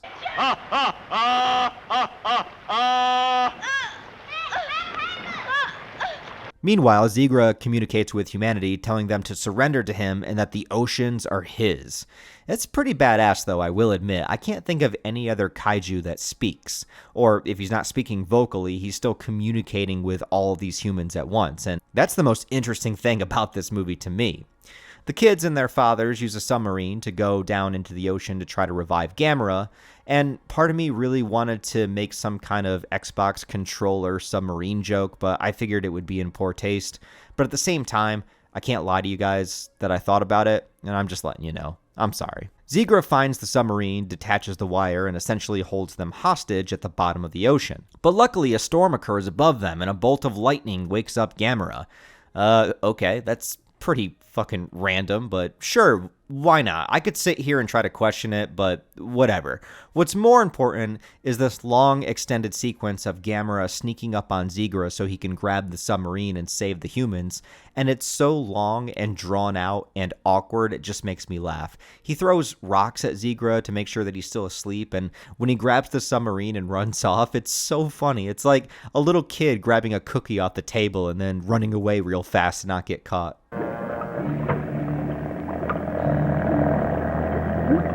After making sure the sub is safe, it's Gamera vs. ZIGRA round 2. Underwater, ZIGRA has the clear advantage, and slices Gamera up pretty damn good. Eventually, Gamera just has to allow himself to get hit so that he can latch onto ZIGRA and then blast them up to the surface. There's definitely not as much wacky, outlandish kaiju action, and it's pretty disappointing because the last 2 movies were full of it. It's a pretty bland fight overall, with the only really silly moment being, and to be fair, this is really silly, it's when Gamera grabs a rock and starts playing his own theme song on ZIGRA's back, using his spikes like a xylophone.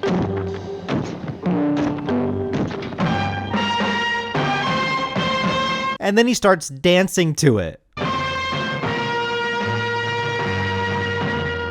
Incredible. After that, we get our typical ending. Gamera blasts ZIGRA with his flame breath until he explodes, and then Gamera flies away victorious as the children wave and scream, "Gamera!"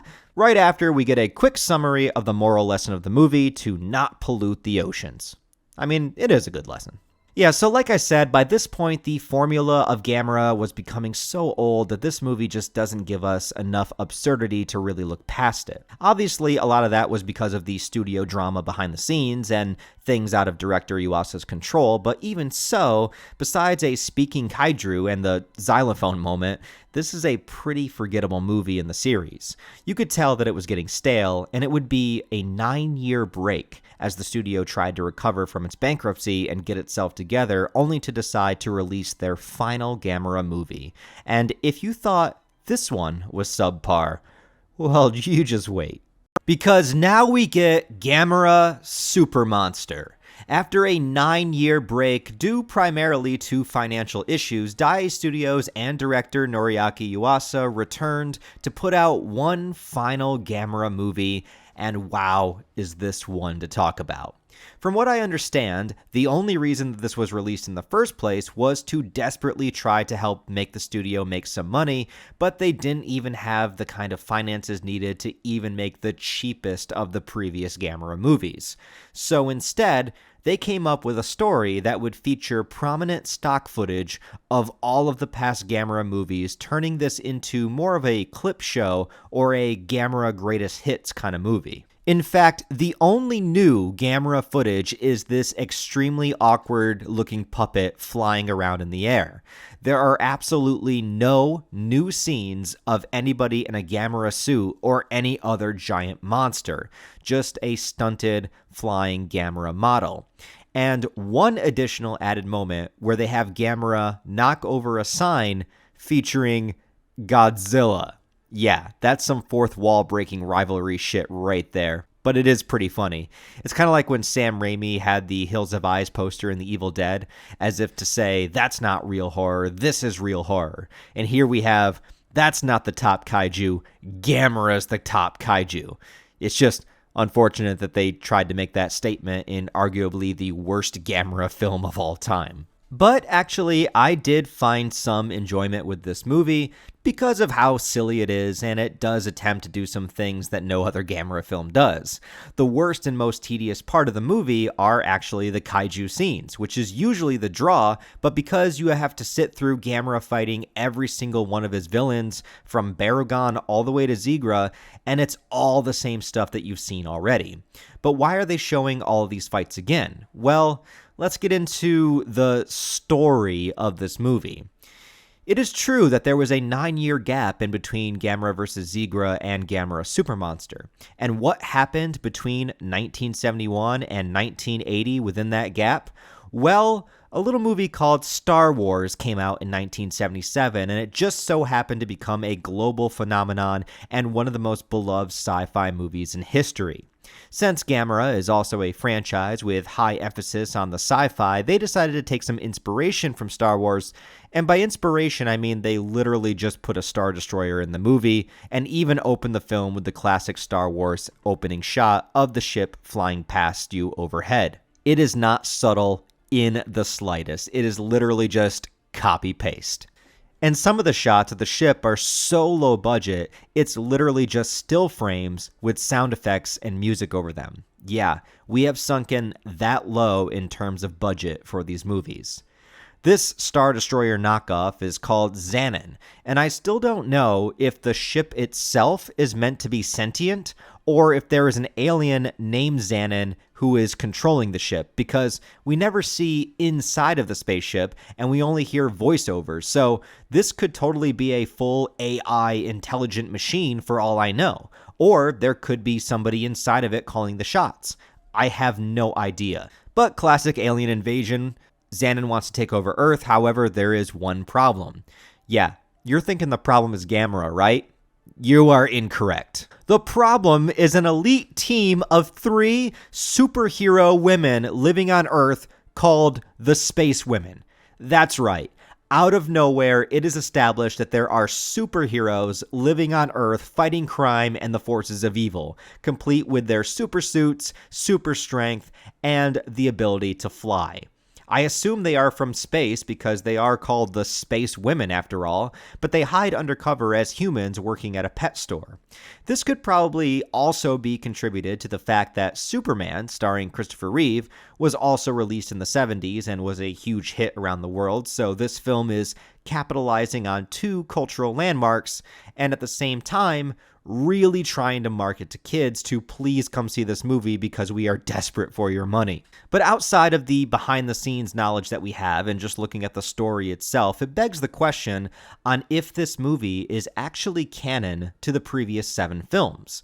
You could make a strong argument that this movie is set entirely in its own universe, with the first example being these superheroes. Had they been here the entire time, why were they never mentioned or ever showed up before when the world was in danger? To our knowledge, before this movie, GAMERA was the only protector of the Earth. Other examples continue as the movie goes along. Our main child character, Keiichi, is a throwback to the very first child character in the original GAMERA, even having him be obsessed with turtles and buying a pet turtle from the pet store where the superheroes work at. But GAMERA is also featured in comic books and as action figures. Now, if this was the same universe as the previous 7 films, I wouldn't necessarily be shocked if they started making comics and merch based upon a real giant monster, but one adult in the movie tells him that these stories are all fiction, and there's a moment where Keiichi goes to get rid of his pet turtle, and soon after, GAMERA appears, implying that his turtle has turned into GAMERA. In the original film, there was something similar, but we knew GAMERA was established before the child let his turtle go into the water, and GAMERA appeared to him shortly after. It was a coincidence. But here, GAMERA does not show up in the movie until the boy releases his turtle into the wild, and no one seems to mention GAMERA other than the child and his comics until this very moment. So you could make a very good argument that GAMERA did not exist in this universe until this time. The other fact is the use of the stock footage. So to explain this, the evil ship Xanon is responsible for sending down the monsters, beginning with GYOAS, and we get the same exact footage of GYOAS from his own film, along with the GAMERA fight. If this movie is in continuity with the rest of them, then it is a little bit hard to accept the fact that the entire attack on the city, along with the fight scene, goes down exactly like it did the first time. Also, it's not explained how Xanon is bringing these monsters back. GAMERA killed all of them in the previous movies, so are they being revived from the dead? Are they clones of the original? Who knows? But if this is its own continuity separate from those movies, it would make more sense as to why the monsters could even exist and why the fight scenes are exactly the same. Now, obviously, I know this movie is meant for kids and it's filled with stock footage to save money, and I shouldn't think about it too hard, but it's a fun experiment of these videos that I like to see how things fit in within the same timeline. But honestly, this movie would take a huge suspension of disbelief in order to make it fit in with the others. After watching it, I have to consider it a complete standalone film. As for the storyline, well, the superhero girls have to stay disguised as humans because once they transform, they're detected by Xanon, who has also sent out an assassin, an evil space woman, to kill them. But obviously, because of behind-the-scenes reasons, we know a big reason they have to stay in human form is so they don't have to do any special effects. The evil space woman tries to get to the superheroes through Keiichi, and there's a really creepy moment where she takes him behind a corner, telling him to close his eyes. Did they not teach stranger danger in Japan? I don't know. Also, the spaceship Xanon sending these monsters to Earth reminds me of something. He sends them one at a time, so we get each GAMERA fight individually. It took me back to when I was a kid watching Power Rangers, and how Rita would send one monster to Earth that the Rangers would struggle to defeat, but then ultimately win. But she has Finster at her disposal who can create any monster at any time. So why not make 10 monsters at once and send them all down to Earth at the same time? Even as a kid, I thought about that and it bothered me. If you only send one monster at a time, you're for sure going to lose. And that's the same thing that Xanon does in this movie. He sends GYOAS, then ZIGRA, then JIGER, and so on. So if you just send all 6 monsters down at the same time, you would probably beat GAMERA. But no, doesn't do that. There's also use of stock footage that goes beyond the GAMERA films, going into anime, like Battleship Yamato and Galaxy Express 999, neither of which I have seen, but when they show up in the movie, it's so jarring compared to the live action stuff. And between that, the barrage of kaiju fights, the spaceships, the superheroes, the only conclusion you can come to is that this is the closest thing we have to a tangible look into the dreams of a child that just went through an insane sugar crash. Xanon eventually attempts to mind control GAMERA, recreate recreating the same exact scenes as when it happened in GAMERA vs. VIRAS, which were already stock footage, by the way. And here, the leader of the Space Women has to risk her life to transform in order to destroy the control device. It's a pretty intense sequence.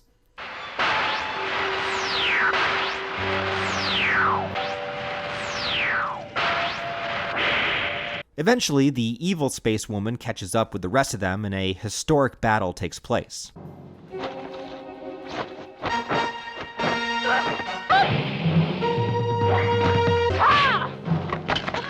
But we actually get a small semblance of character development where after the villain is defeated, she's nursed back to health by the heroes and has a change of heart, contacting Xanon and giving it her coordinates to shoot the death ray, sacrificing herself to save them. And after all the monsters are defeated, the only thing that's left is the Xanon ship.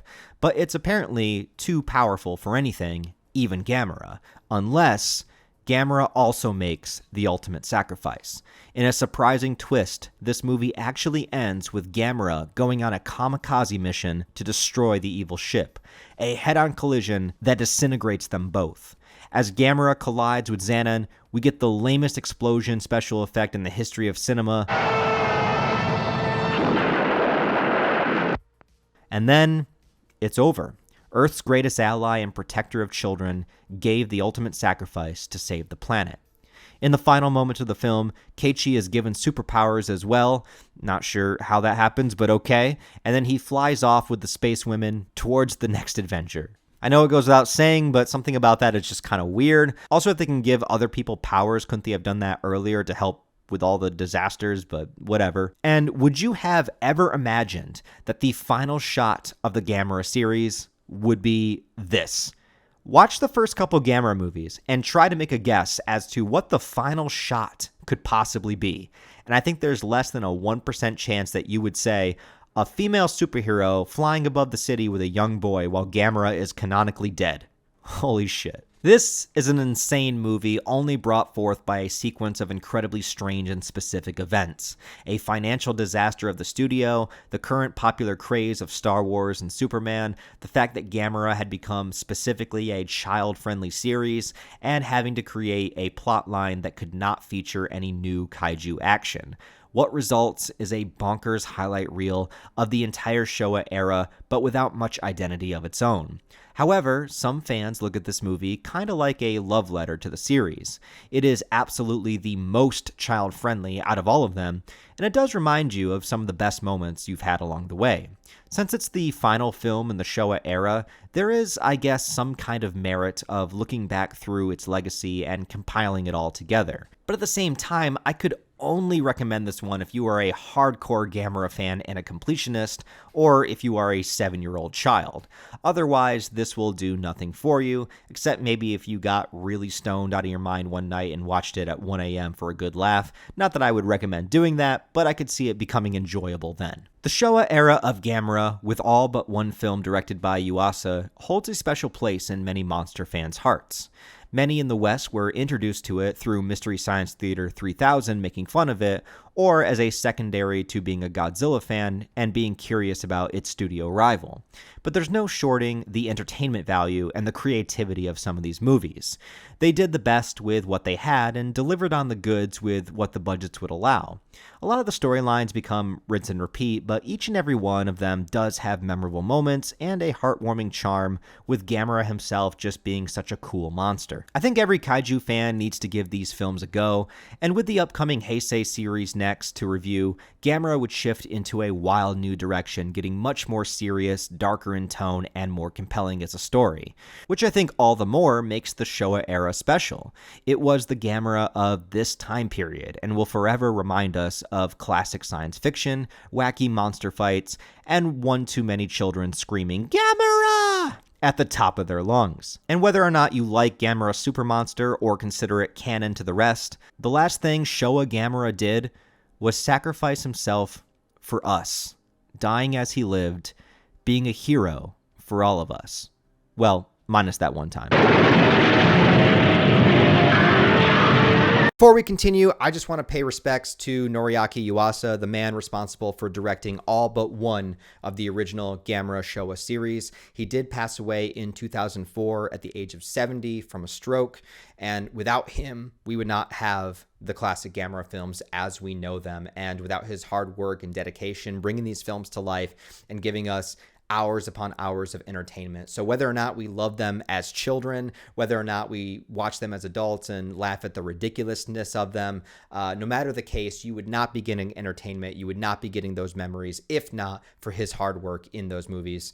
This video would also not exist. So shout out to Noriaki Yuasa for making some of the best kaiju films ever made. I want to give a moment of silence to him and thank you for your hard work and dedication over the many years that you made these films. So, moment of silence.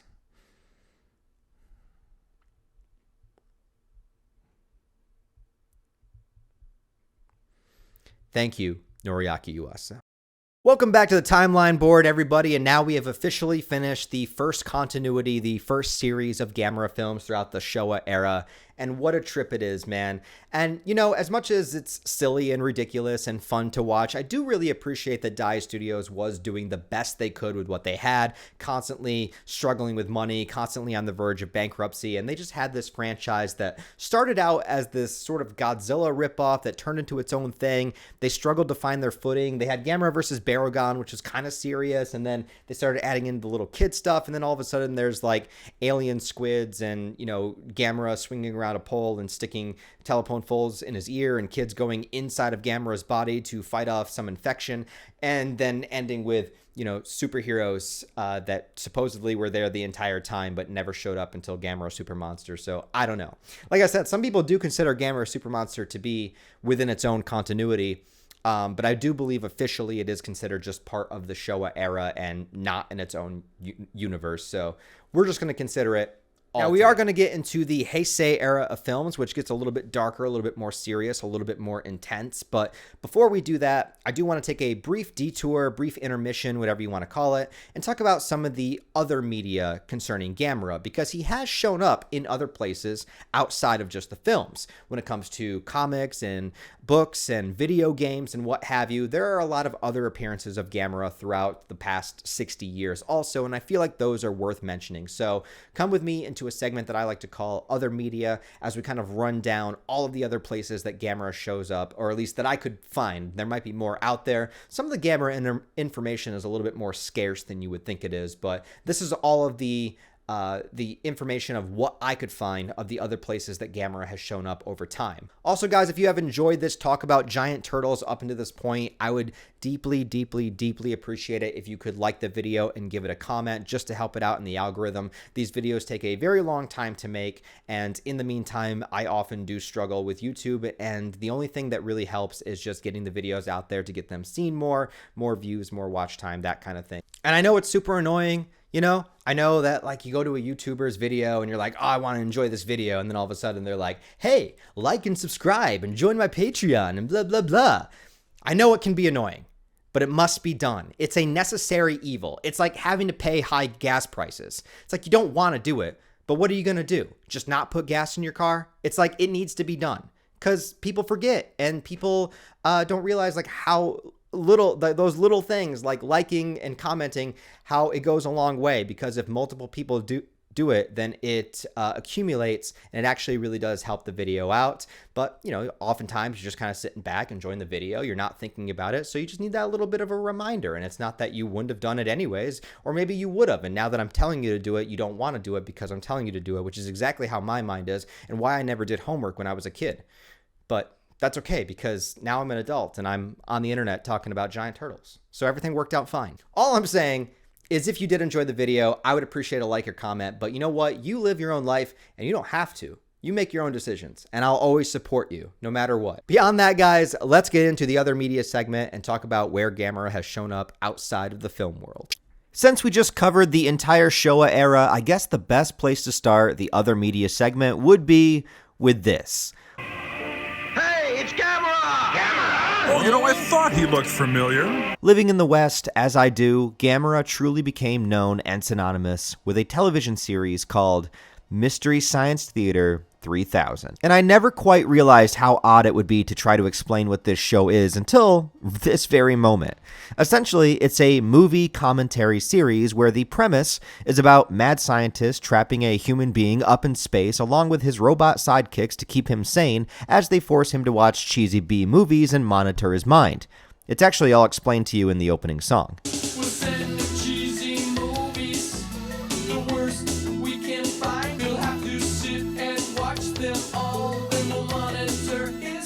Part of the episodes would feature the show's actual characters interacting and performing skits and doing little comedy segments, and then there would be a sudden alert where the characters would be forced to go into the movie theater and watch more of the film periodically. We as the audience watching it with them as if we are also in the same theater, seeing only their silhouettes at the bottom of the screen as they talk through the entire film, essentially making fun of the whole movie, giving their commentary, criticisms, and jokes galore. Why does he sound like someone playing the trumpet badly? Oh, I mean like Chuck Mangione? Whoa, it looks like Wembley Stadium after a soccer match. There's a lot of stuff going on now. I know. Don't laugh. They made me in a hurry.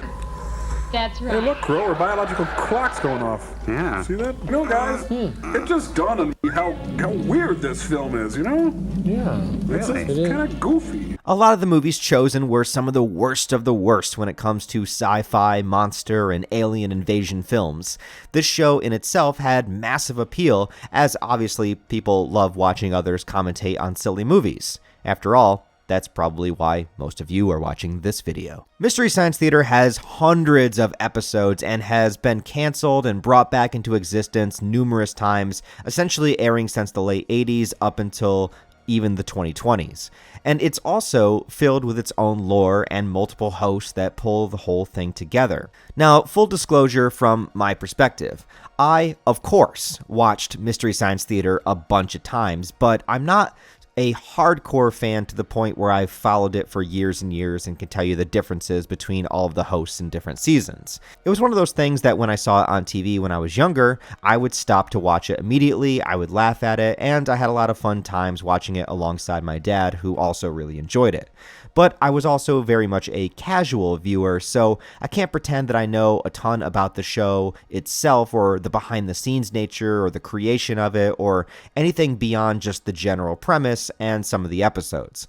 But I did enjoy it every single time that I watched it. The main purpose for including it in this video is because some of the movies that it covered and put onto the map were, of course, the early Showa GAMERA films. For better or worse, this was essentially GAMERA's introduction to the masses over here in the West, and they covered 5 out of 8 of the Showa films. GAMERA the original, GAMERA vs. BARUGON, GAMERA vs. GYOAS, GAMERA vs. GUIRON, and GAMERA vs. ZIGRA. These are considered some of their most classic episodes, and if you're willing to have fun with it, they are a joy to watch. Come on, it takes a real turtle to cry, GAMERA, let it out! He will remain here as a constant reminder of the horror that took place here. How they originally got the rights, I'm not sure. I think when companies do this, they just buy up a bunch of movie titles all at once in bulk, and they would sift through and see the ones that they wanted to use. Collecting the GAMERA films was probably a part of some bigger deal that got a ton more movies. But not everybody was happy with Mystery Science Theater 3000's treatment of the kaiju or their commentary on the English dub. Sandy Frank, producer responsible for the GAMERA dubs, was specifically mocked on the show and outspoken about his annoyance of it. According to some sources, he even tried to interfere with rebroadcasting the GAMERA dub episodes. Mystery Science Theater had many responses to him as well. Sandy Frank, he's the source of all our pain. Sandy Frank gets hard movies from Japan. On top of that, Japanese movie studios were also not pleased and stopped the GAMERA episodes from being released on home video all the way up until 2011. So it took nearly 25 years before they were finally able to release them in a physical form. The Japanese clearly don't like when Americans fuck around with their monsters. We also got Godzilla 98 that they weren't too happy about, so I understand it. I suppose it's a double-edged sword. I appreciate the Showa GAMERA movies as they are, but part of the fun is also reacting to the ridiculousness of it. Essentially, that's all Mystery Science Theater 3000 was doing. But if MST3K is your only exposure to the property, or like many of us over here was our first introduction to it, well, I guess I can see that upsetting those who worked very hard on those movies. Overall, I remember watching these episodes fondly as a kid and getting a good laugh out of them. Maybe, like the Showa films themselves, if you don't take it too seriously, you'll have a really good time with it. I got him. Thanks a lot. Banzai. Thanks a lot. I'm the one. It's me. In 2015, a GAMERA short film was released for GAMERA's 50th anniversary. It's only 5 minutes long, but it would be the first use of CGI for the monsters instead of using suit actors, beginning with GAMERA saving a child from a horde of GYOAS, and then for some reason cutting 10 years later with the child now being an adult as the new monster is attacking the city. This new monster is some kind of giant tentacle creature, which oddly enough reminds me of the Mutos from 2014 Godzilla. And since this was only a year later, well, it might have played a part in the influence, but this creature is, as of yet, unnamed. All we know is that it's attacking the city, and then GAMERA shows up to fight it. But then it cuts to black. It's a cool little short film, if not just to see GAMERA again, but this would be our last look at GAMERA that we would get for another 8 years. And it's actually kind of scary to me that it was 8 years. Now, technically, it's been 9 years since 2015. What the hell? GAMERA would not return until 2023 with GAMERA Rebirth, a animated series on Netflix, but I will get into reviewing that later on in the video.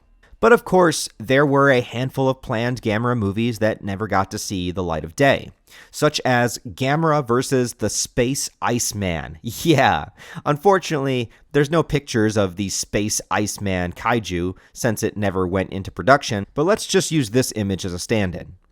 This was going to be the first sequel to the original GAMERA.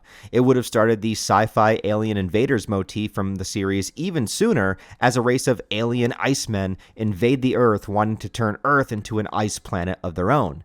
But GAMERA breaks free from the rocket ship in the sky, flies back to Earth just in time to save humanity, and face whatever ice kaiju they were going to come up with. After GAMERA vs. ZIGRA, before Dai Studios truly hit bankruptcy and they went with the clip show GAMERA Super Monster, they were just going to continue as usual, coming up with new monsters as they went along, and they were going to pit GAMERA up against a two-headed dragon-like creature. Totally not at all similar to Ghidorah. Nope, not in the slightest. Just copy the homework and don't make it look too obvious. Apparently, this kaiju did have a suit built, or at least it was partially built, but it was destroyed with no images of it existing to my knowledge. All we have is a look at some of the concept art. When the Heisei series began, it went through many different script iterations before finally landing on what we got and bringing back GYOAS as GAMERA's first opponent in the new era. But before that, we might have gotten a very similar yet different movie with GAMERA vs. the Phoenix. Though it was not made into a film, the script for GAMERA vs. Phoenix was adapted into a novel with some illustrations, but from what I could find, there was never an official English translation of it, only in Japanese, but what you can find with the artwork, it does look pretty cool. In 2011, there were attempts to get a GAMERA 3D movie into production by the director of Godzilla vs. Hedorah, Yoshimitsu Banno. But originally, it was going to be Godzilla 3D, and when that fell apart, he shifted over to maybe making a GAMERA movie instead. But this one also never came to fruition. And in consistency of Godzilla vs. Hedorah being one of the weirdest Godzilla movies to exist, this one would have also been really fucking weird, with GAMERA fighting another pollution-based monster called GYOAS, and in order to help him battle this monster, GAMERA would fight alongside Sun Wukong. You know, the Monkey King. From the Chinese fantasy story Journey to the West, the character that Goku was based off of. Yeah, imagine GAMERA and Goku teaming up to fight pollution in 3D. That's actually kind of a movie I want to see. And I'm sure there's many more failed GAMERA projects along the way as well, beyond just the ones that I mentioned. But what about the big one? The movie everybody wants to see. I'm talking about GAMERA vs. Godzilla. Could this movie ever happen? Will it ever happen? Obviously, the biggest obstacle is that they are owned by different movie studios. So there's no way that Toho would ever give their rights to the now Kadokawa that owns GAMERA to use Godzilla. But maybe there could be a collaboration. Supposedly, all the way back in 2002, Kadokawa tried to approach Toho about bringing the two monsters together, but Toho refused, as expected. I think ultimately it's highly unlikely that they would ever allow it to happen, but I don't think it's impossible. For example, after Godzilla 1998, I would have never imagined that Toho would let America try again with Godzilla. But not only did they, but because they did, we currently have an ongoing monsterverse made from American studios that has Godzilla, Mothra, Ghidorah, Rodan, and we even finally got another Godzilla vs. Kong movie after 60 years since the last time that they shared the screen. Never in my days would I have thought that I would see that happen, but here we are. And my crackpot theory with this is, what if Legendary Pictures that makes the Monsterverse and all the new Godzilla movies, what if they got their hands on the rights to use GAMERA? I'm sure Toho would also have a say in the movie since they are still featuring Godzilla, but could that be the loophole that we need? And then, could you imagine if Legendary did, and then we were able to have a movie with Godzilla, Mothra, Kong, and GAMERA all in the same movie, the entire Mount Rushmore of kaiju all side by side, or within some kind of big destroy all monsters brawl. Who knows? Maybe someday. The biggest issue with versus movies is when the characters are owned by separate companies, because then everything has to be equal. No character can truly win, no character can get hurt more than the other character, the two different studios have to approve every single aspect of the script and story, nobody can ever agree on anything, and it becomes a big mess, which is why these films get stuck in development hell and never actually get made, along with them having to share the profits, which no studio likes. Movies like Freddy vs. Jason were finally able to happen because New Line, that owned Freddy Krueger, also bought the rights to use Jason, so they had free reign. Same thing with Alien vs. Predator, because they were both owned by Fox at the time, so there was no issue. But say you wanted to do a Jason vs. Michael Myers movie. Well, now you have conflicts of interest because different studios own them, so good luck getting it approved. The same is true with GAMERA versus Godzilla.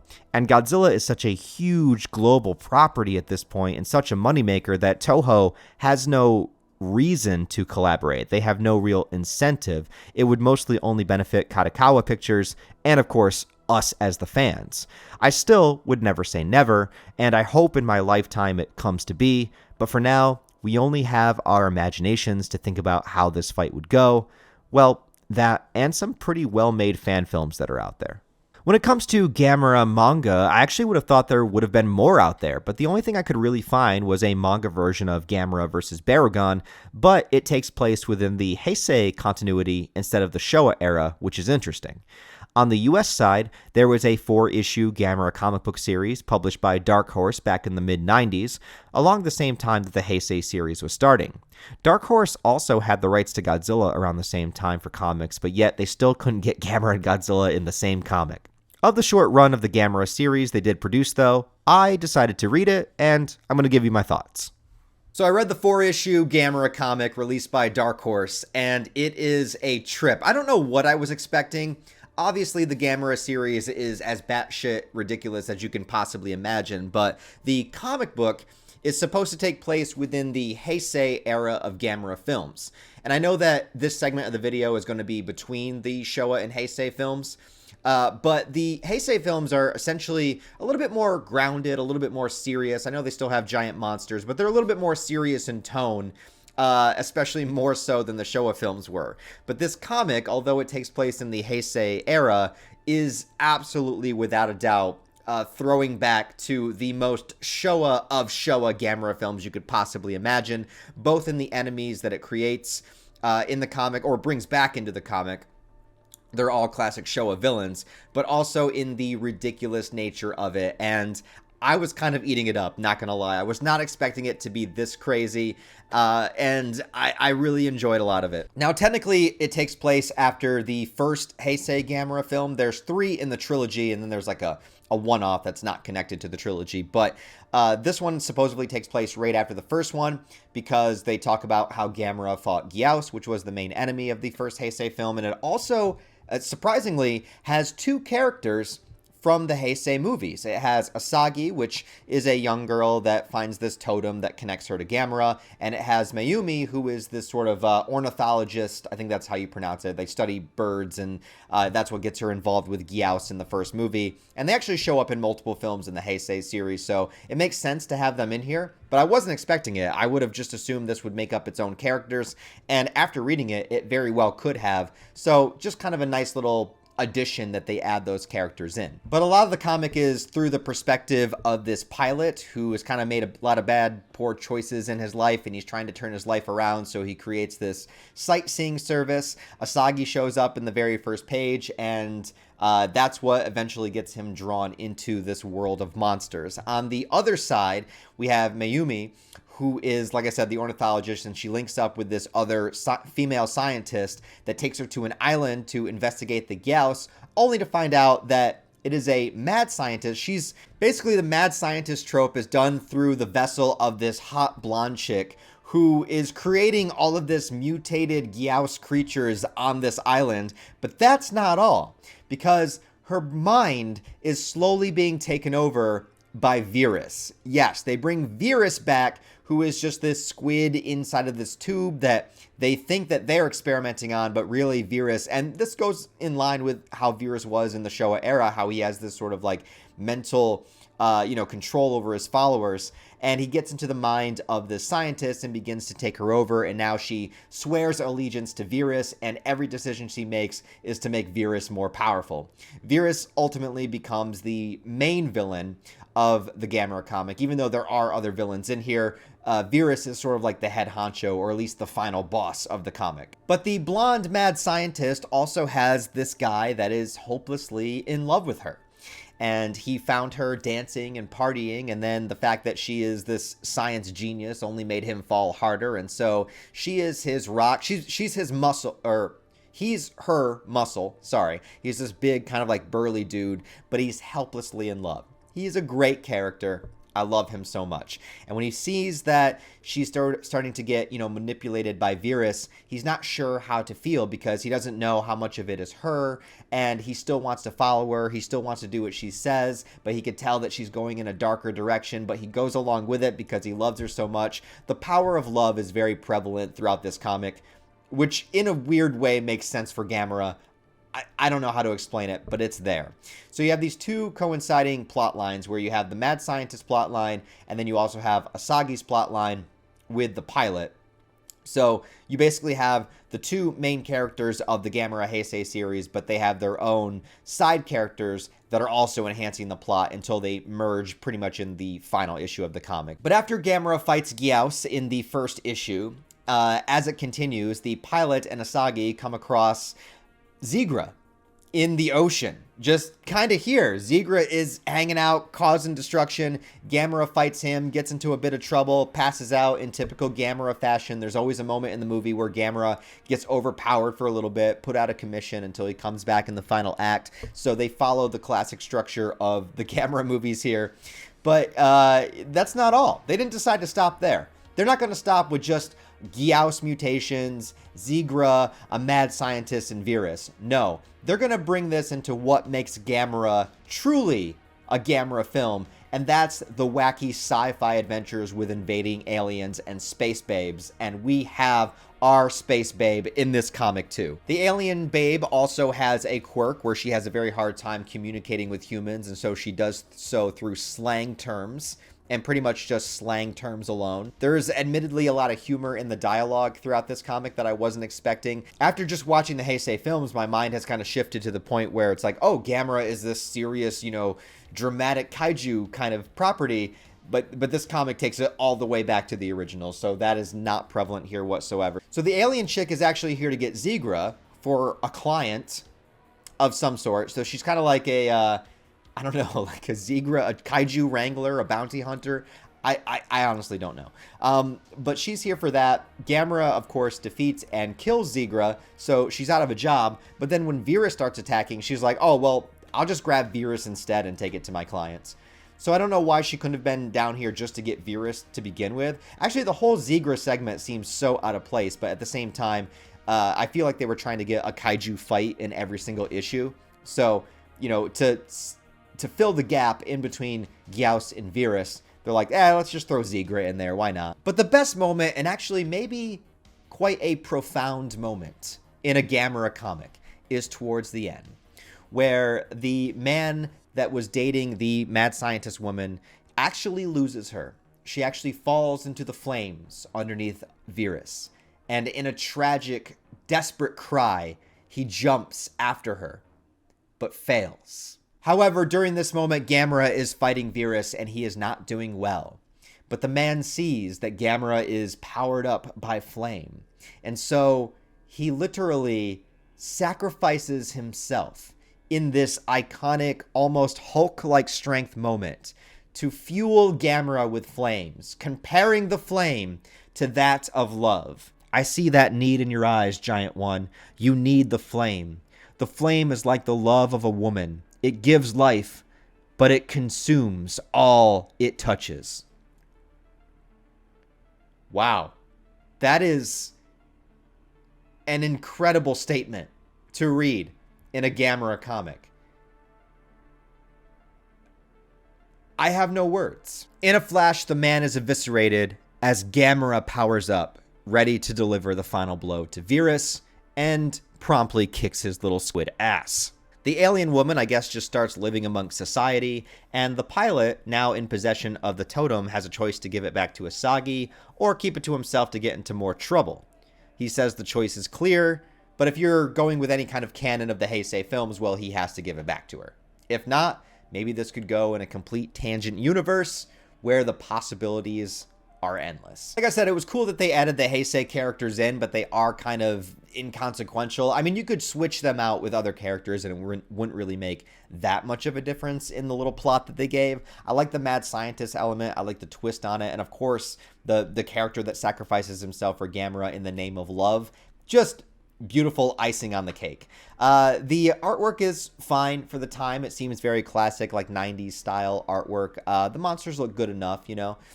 No particular complaints about that, I guess. Obviously, you always want the choreography of the fights to be a little bit better, but, you know, they had 4 issues to work with. Limited runtime, had to come up with their own story, added a bunch of kaiju in. I think, for what it is, it's pretty damn good, so, yeah. Thumbs up. GAMERA has also been featured in a number of video games, but most of them only ever releasing in Japan. In 1995, there was GAMERA Guardian of the Universe on Game Boy. From the little bit that I played of it, it's essentially just a fighting game, but in the format that is very, and I mean very similar to the Pokemon games. But that makes sense since in the mid-90s, Pokemon pretty much owned the entire Game Boy era, so copying its style is probably a smart business move. Too bad you can't collect the kaiju like you can collect Pokemon, though. I played a little bit of this game online, and it's fine. I mean, if I had this on Game Boy as a kid, I'm sure I would have enjoyed it a lot, but as of today, it's just okay. Then there was GAMERA GYOAS Destruction Strategy in the same year for Nintendo Super Famicom. I could only find this one online in Japanese though, and it looks like it's way more strategy based, so I have no idea what's going on, but hey, it exists. GAMERA 2000 is a game for the original PlayStation, and you play as the military facing off against an alien invasion, but GAMERA is by your side helping you the entire time. It looks like a lot of fun, you're just constantly flying around, shooting things up, but it is also a little bit of a bummer that you don't get to play as GAMERA himself. This next one, and I have never heard of this until now, but it came out in 2017, it's a game called City Shrouded in Shadow. But probably the reason that I never heard of it is because it was once again just a Japan exclusive. But the idea is an incredibly cool concept to me. You do play as humans, but you are in the middle of a city during a kaiju attack and you have to survive. But not just any kaiju. It actually licensed out popular IPs for different scenarios, including Ultraman, Neon Genesis Evangelion, GAMERA, and even Godzilla. Yeah, so technically, this is the first piece of official media that includes both GAMERA and Godzilla. But each scenario in the game is its own isolated event, isolated level, so GAMERA and Godzilla never cross paths or interact in the game. Kind of a loophole, I guess, but, you know, at least we're getting somewhere. The idea sounds great to me. Obviously, I would prefer to play as the monsters, but a game where you need to escape from a collapsing building and run from giant kaiju battling one another in the streets, that sounds like a cool concept to me. But from the reviews that I've seen of the game, the consensus seems to be that the concept is better than the execution. They seem to say that it's repetitive, boring, too many human characters talking, too much storyline, and others just saying that the novelty of having popular kaiju designs in it doesn't do enough to help with the actual gameplay. They don't do anything too unique with the kaiju, and they're just kind of there. I would have loved to play it for myself to give you a better perspective, but I only have PC right now for gaming, it's a PS4 game, and it's only in Japanese. But hey, at least we can technically say Gamera and Godzilla were in a game together. Kind of. But actually, the best collaboration of Gamera and Godzilla, if you want to count it, is in a mobile game, which I don't usually count because I forget about them. I don't really like a lot of them, and I consider them to be pretty quick cash grabs most of the time. Maybe I'm too dismissive there. But there's a mobile game called Godzilla Battle Line, which is a strategy-based game with lots of different Godzilla kaiju to choose from. But once Gamera Rebirth came out in 2023 as part of the promotion, they decided to include Gamera as an extra character in the game. So there you go. The first time Gamera and Godzilla ever officially shared the screen together was in a little mobile game in 2023. Incredible. At first, I couldn't find any music or songs that were based on Gamera himself, but lo and behold, as luck would have it, releasing literally 4 days ago from the recording of this right now on August 9th, a thrash metal band named Oxygen Destroyer, obviously taking their name from the original Godzilla film, put out an album called Guardian of the Universe, which features Gamera front and center on the album art, as well as all of the Heisei villains, GYOAS, Legion, and Iris. And this album incorporates quotes from the Gamera movies as well as Gamera's roar into some of its metal music, and it is just full balls to the wall, start to finish, pure adrenaline thrash metal, and music that I would love to see kaijus rip each other apart to. Shout out to Oxygen Destroyer, I'm going to be blasting this at the gym tomorrow. Gamera has also been referenced in various other sources of media over the years. Akira Toriyama, creator of Dragon Ball, not only put a little Gamera reference in that series, but also did some jokes in his first series, Dr. Slump. Gamera was part of a cutaway gag a couple of times in The Simpsons, one alongside Godzilla, Mothra, and Rodan. I doubt that got any kind of approval from Toho, which is kind of funny. Same thing with South Park.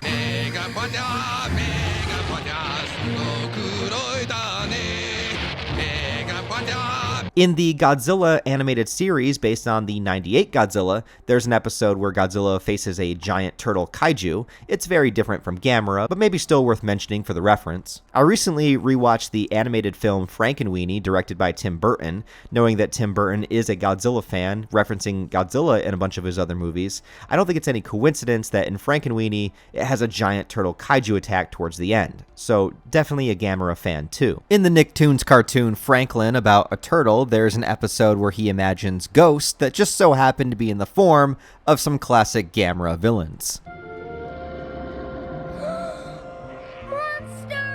And there's many, many more examples that you could pull from across all kinds of series and films. I just thought I would mention a few that stood out to me. Now, normally I would include some rip-off films within this segment of the video, but since Gamera himself could essentially be called a rip-off, most kaiju films tend to just make up their own giant reptile creature, but none specifically made another giant turtle, which would be the only thing I would think tying it to Gamera as opposed to being just a Godzilla ripoff. But that will about do it, you guys, so let me take you back to the timeline board so I can introduce us to the next wave of Gamera films within the Heisei movie series. Hello everyone, welcome back to the timeline board, and now shit's gonna get real because we're gonna be talking about the Heisei era of Gamera, the Gamera trilogy and Gamera the Brave, and these movies are out of this world. They are fantastic and I can't wait to talk about them. And as I will mention in the reviews, the Gamera Heisei series really did come out at the perfect time because it started essentially at the same exact time that the Heisei Godzilla series had ended. So there was a massive void in our hearts that needed a kaiju to fill it. And boy, fucking did they.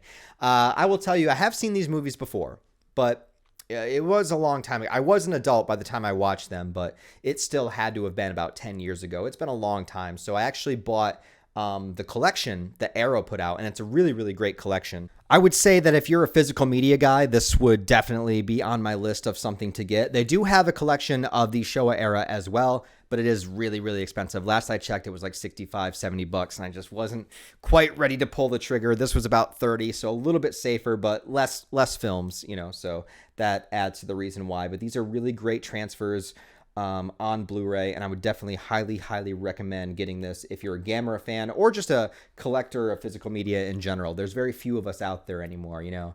Everyone's moved on to streaming. Nobody likes to collect things. I like to hold things in my hands. I want to feel that turtle shell as if it's real, you know. I want to feel that fireball in my face and know that I can grab it anytime I want to, even if a streaming service takes it off, you know.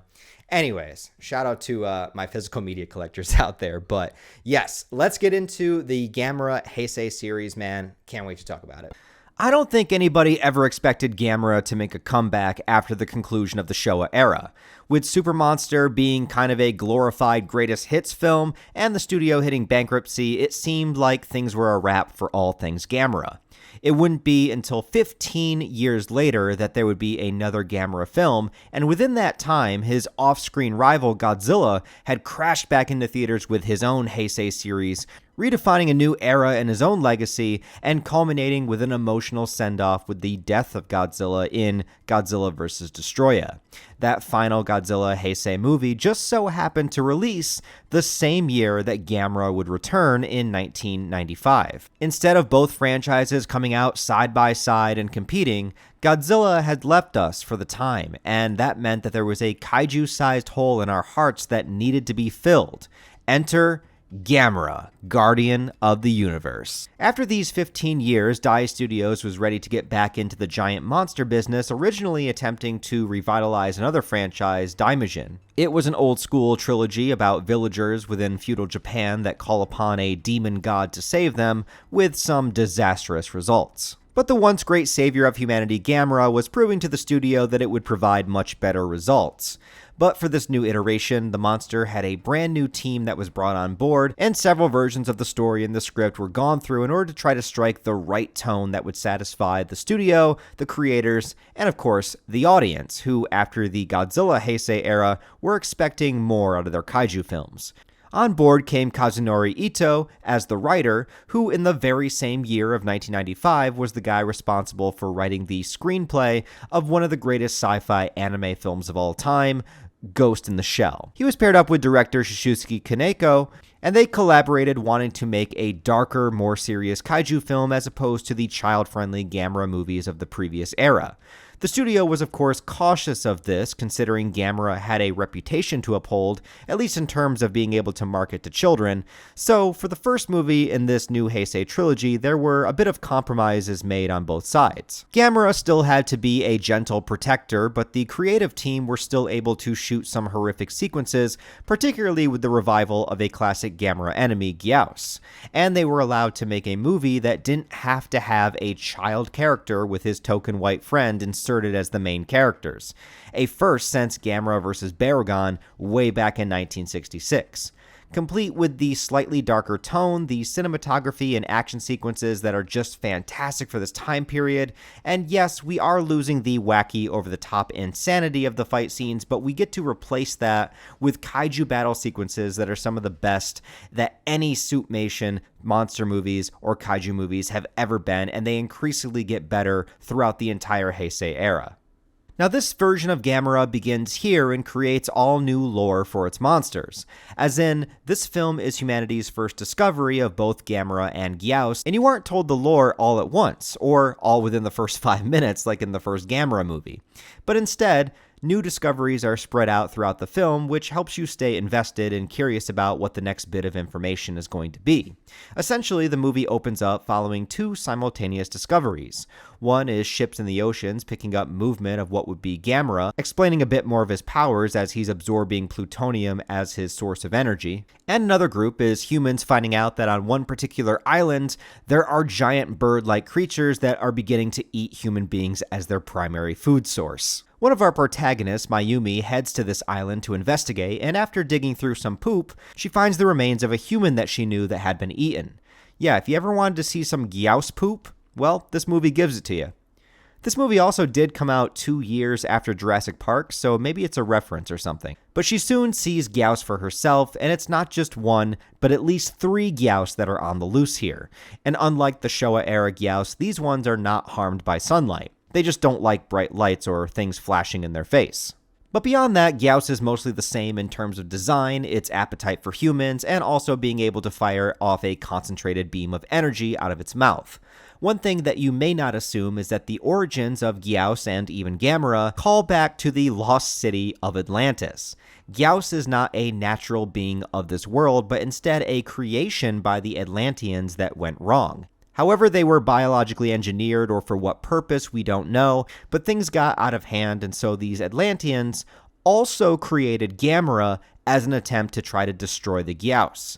I don't particularly love the idea of GAMERA being a human creation, but it does at least establish him as a protector of humans and gives him an ancient rivalry with GYOAS, making their confrontations feel a little more personal. The message here is that because mankind has polluted and destroyed the Earth, it somehow created the right kind of atmosphere and environment for the leftover GYOAS eggs to begin to hatch. Along with that, the GYOAS can also reproduce on their own, so if left unchecked, they would eventually be able to take over the entire planet. But not if GAMERA has anything to say about it. At first, the humans try to lure and trap the GYOAS without killing them in a baseball stadium as the location, providing them with plenty of meat, but it doesn't take long before they catch wind of the trap and start to attack the humans. One of the GYOAS gets free, but that's when GAMERA makes his first appearance, arriving out of the ocean and slapping that bitch right out of the air.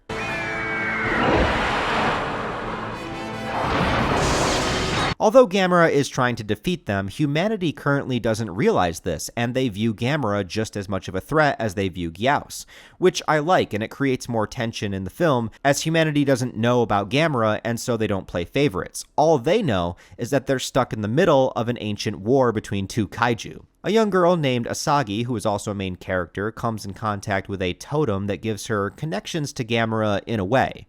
Essentially, if GAMERA is hurt, she gets hurt too, which is a bit of a jip because she doesn't get any of the cool GAMERA powers. She doesn't get to fly or spit fire, but when GAMERA almost loses an arm, so does she. But I do like that GAMERA almost gets his arm cut off in a similar way that he did in the Showa era. Kind of a throwback to the original GAMERA versus GYOAS fight. The GYOAS attacking people on the bridge and GAMERA coming in at the last moment to save them is also a fantastic moment, giving everybody their first clue that GAMERA is on the human side.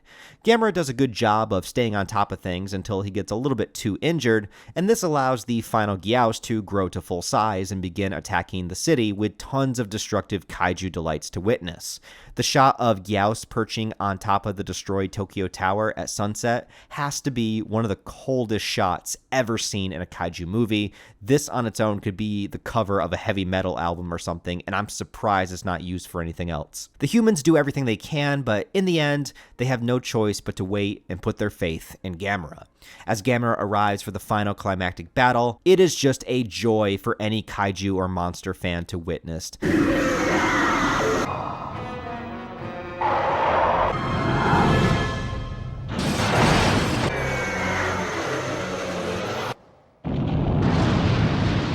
GAMERA has mostly all of the same powers and abilities that he did in the Showa era, but one big difference is that the Heisei version of GAMERA, instead of just spitting fire from his mouth, he literally launches a fireball at his opponents with immensely damaging results. The ending, though, is a little strange, but at the same time it feels fitting for a GAMERA film.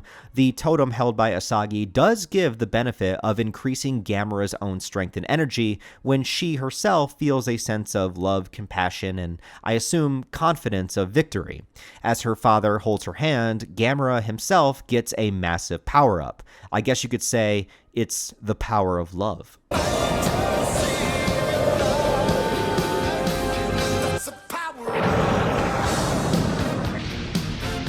It allows Gamera to charge up again, and after an epic beam struggle, Gamera's fireball is too much, and it incinerates GYOAS in one hell of an explosion. Gamera swims off in victory as opposed to flying away or having any children scream, "Gamera!"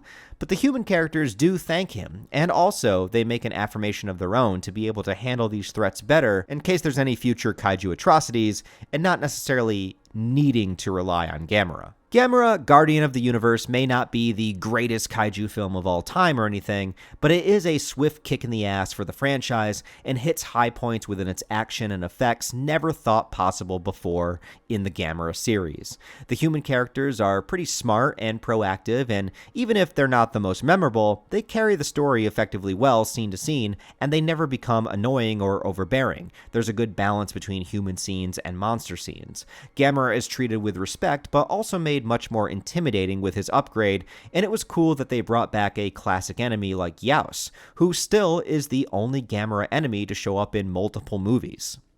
The new lore and backstory is just that. It's backstory. It doesn't get any deeper than them explaining it a few times, and just understanding that these monsters were human creations might be a little bit to get used to, but at the end of the day, it's not really that important. It works fine for the story being told, and since this film is establishing a new continuity, I don't mind it that much. And this is only the beginning, as the next two Gamera films in the trilogy get even more epic and insane, and I'm totally here for it.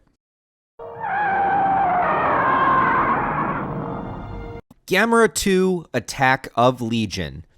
Instead of revamping another one of these Showa-era enemies, this movie takes a pretty great risk, branching into new territory and giving us a brand new monster to define this new era, coming up with one of the most creative and bizarre kaiju of all time, Legion. And calling back a little bit to the classic Gamera films, because technically, Legion is an alien kaiju, as the movie begins with a meteor shower crashing down to Earth, carrying with it this otherworldly species that is very much like an infestation of insects, but on a massive scale. So you're not just dealing with one giant monster, but an entire hive of creatures. Personally, last year I had to deal with a bee infestation in my basement, and it was horrible.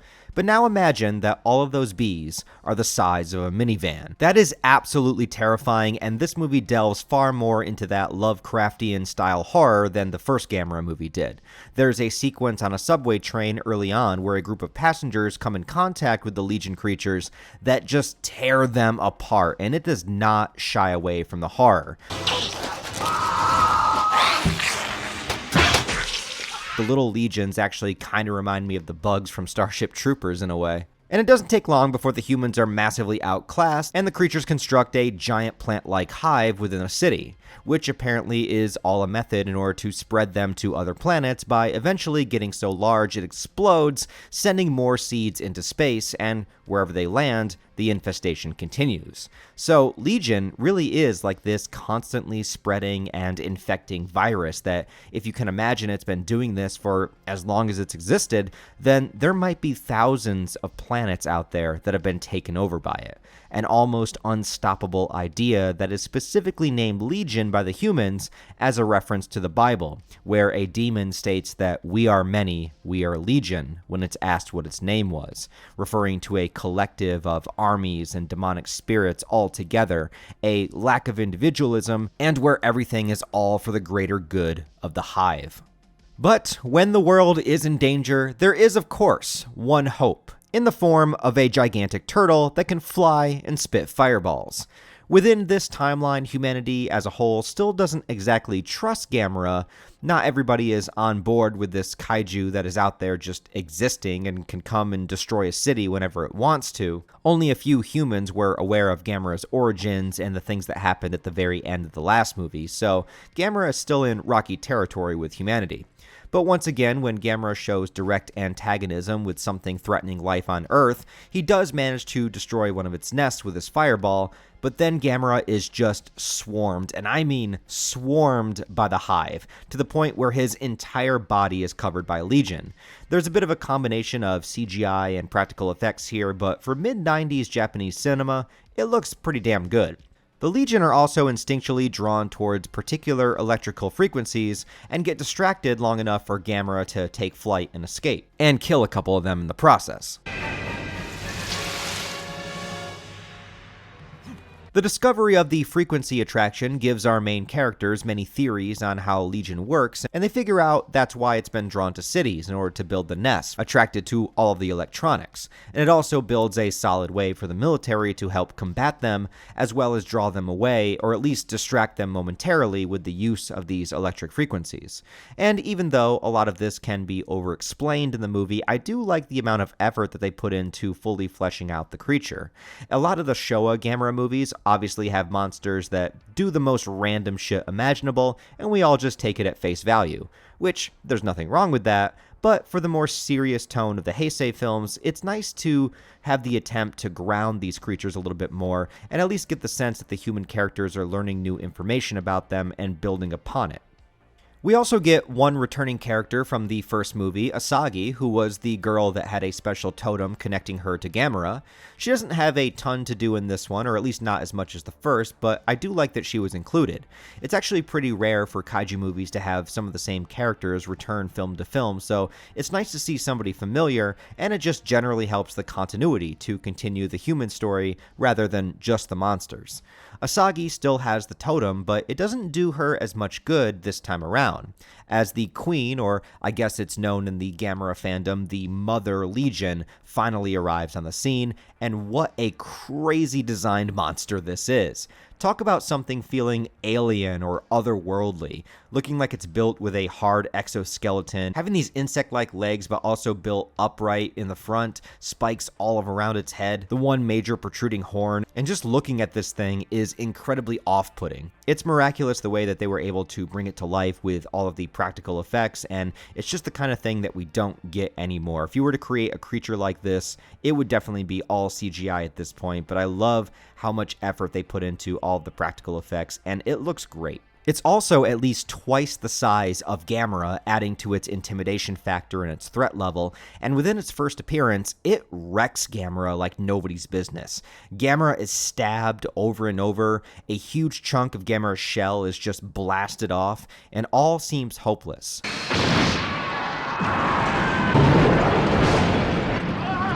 All GAMERA can really do to stop the plant spores from sending more Legion into space is by standing directly in front of it and taking the blunt of the explosion himself, which practically kills him. Now, in the last movie, Asagi's love and connection seemed to flow from her into the totem and also into GAMERA, powering him up, but he was in mid-battle at the time. Here, I don't know exactly if it's meant to imply that GAMERA actually did die from the explosion or not, but GAMERA is only resurrected once the totem shatters into pieces. This also disconnects Asagi from the bond that she once had with him. So perhaps instead of channeling energy like usual, if GAMERA is either dead or completely out of commission, that bond has to be severed in order to completely revive him, losing the totem in the process. And who knows how many of these artifacts exist out there, and perhaps there's only a limited amount of them and a limited amount of times that this could happen. Like, maybe GAMERA only has one life per totem. This is of course just my headcanon. Most online sources say that this item is called the Atlantean Magatama, and other than explaining that it can be used to awaken GAMERA and cause the telepathic bond with him and a human who owns it, there really isn't much extra info on it. But whatever the case, we do need to see it as being sacrificed in order to reawaken him. And after that, GAMERA heads off towards the final battle. And what a final battle it is. GAMERA is out for blood this time, and it is an intense fight all around.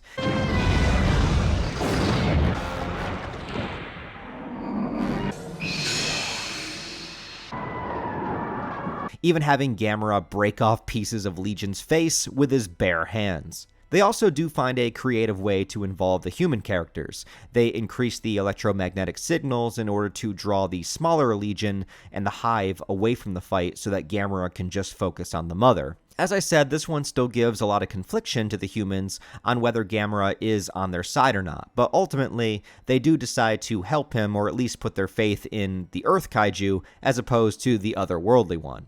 Legion sends these beams of red energy through GAMERA, fucking him up for a bit, but then, oh man, and then. The most random, out of nowhere, Deus Ex Machina you can imagine happens, but you know what? It's just so impressively badass that I am all here for it. Just look at this shit.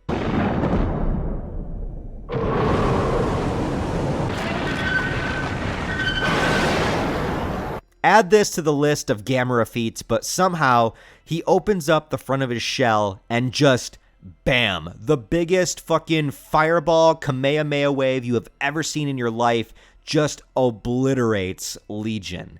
There's a ton of great final kills out there in kaiju movies, but this has got to be within the top 5, without a doubt. Gamera flies off victorious once again, but there's two things about this ending that I really love. One is the human collective realization that Gamera just saved all their lives twice in a row now, and they give their respect to him as a hero, giving him a salute as he flies away.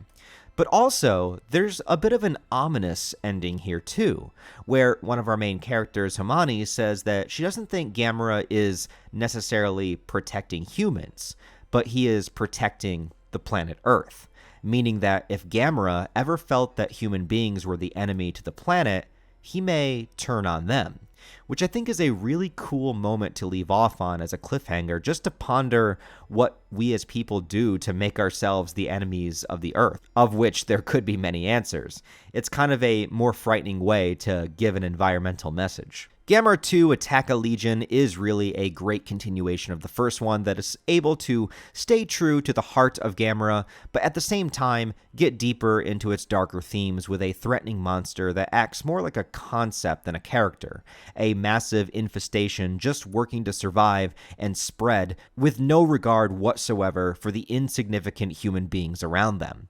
The special effects and monster action are spectacular for the time period, and I would say that this is a must-see for all kaiju fans. And with 2 films in a row that are this good, it makes me both happy and sad that there is only one more within this continuity to make a complete trilogy. Sad that we don't get a bunch of more great Gamera movies like this, but also happy that it winds up being an incredibly solid and satisfying trilogy that doesn't have enough time to wear out its welcome or go downhill like so many other franchises.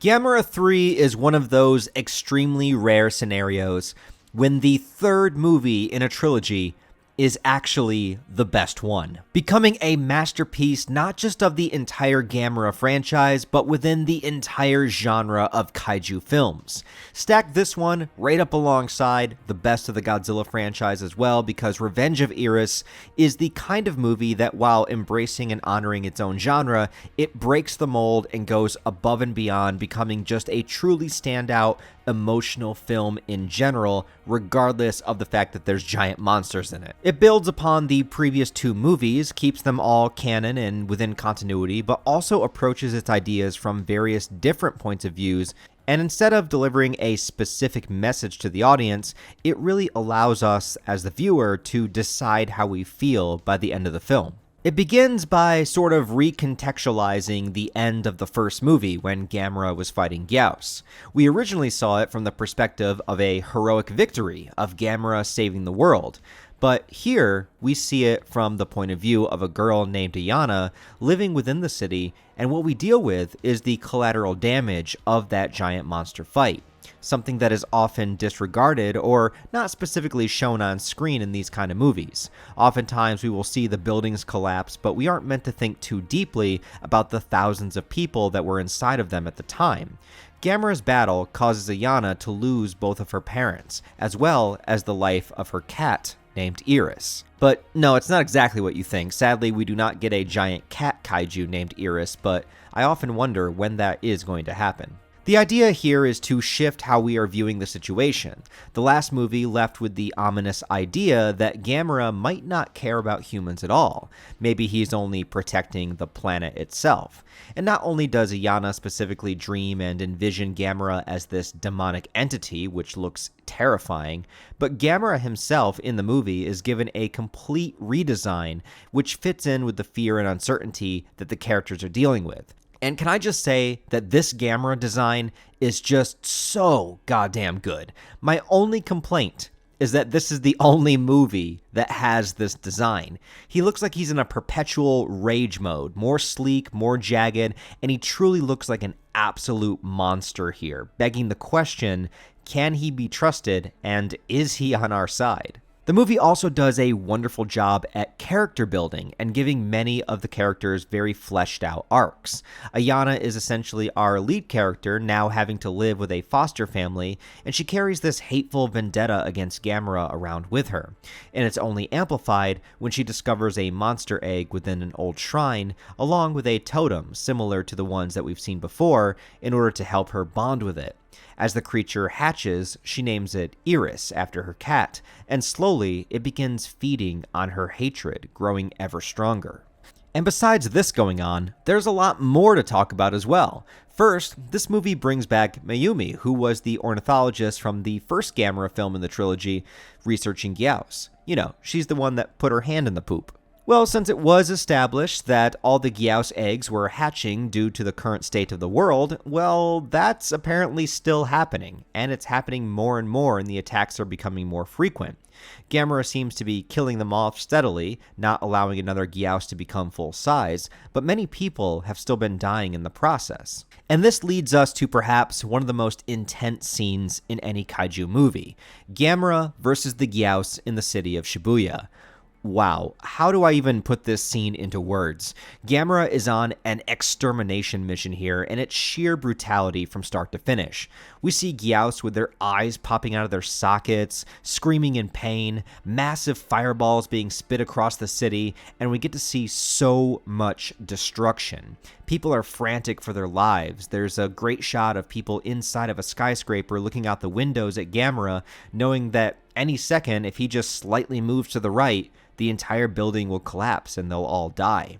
We see people being thrown into the air from fireball destruction, and from just a sheer spectacle point of view, this is one of the highlights of the entire franchise, but it also plays into the theme of recontextualizing everything we had just watched in the first two movies. We saw Gamera kill GYOAS before, but now we're seeing the toll that actually takes. There's also a brief moment where Gamera seems to step in to shield a small boy from an attack, something he has done before, and it still holds true to the core of Gamera and his personality of loving children. But that's one boy saved, while thousands more were just killed during this battle. There's plenty of supporting characters as well. Tatsunari, a boy whose family owns the shrine that the egg was found inside, knows of legends that this egg could destroy the world, but before he can stop Ayana, Iris has already hatched. And it's only a small amount of time before it begins to grow much bigger, and within the forest, it attempts to absorb Ayana, feeding on her hatred for Gamera. Things slowly get more and more disturbing until Tatsunari finds her inside of a cocoon as Iris is evolving into its next form, but he actually does manage to break it open and pull her out, leaving her catatonic for a little while. Also, not only do they bring Mayumi back from the first movie, but we also have our third appearance of Asagi, the girl that was connected to Gamera. And even though her totem broke in the last movie, she still deeply has faith in Gamera despite the collateral damage or the current consensus of the world. In fact, Asagi and Ayana could be seen as mirrors of one another. Asagi had her connection with Gamera and the power was increased with the love of her family and the belief of something better, whereas Ayana instead lost her family. So the emotion from hers is radically different, and yet neither is less valid than the other due to their perspectives.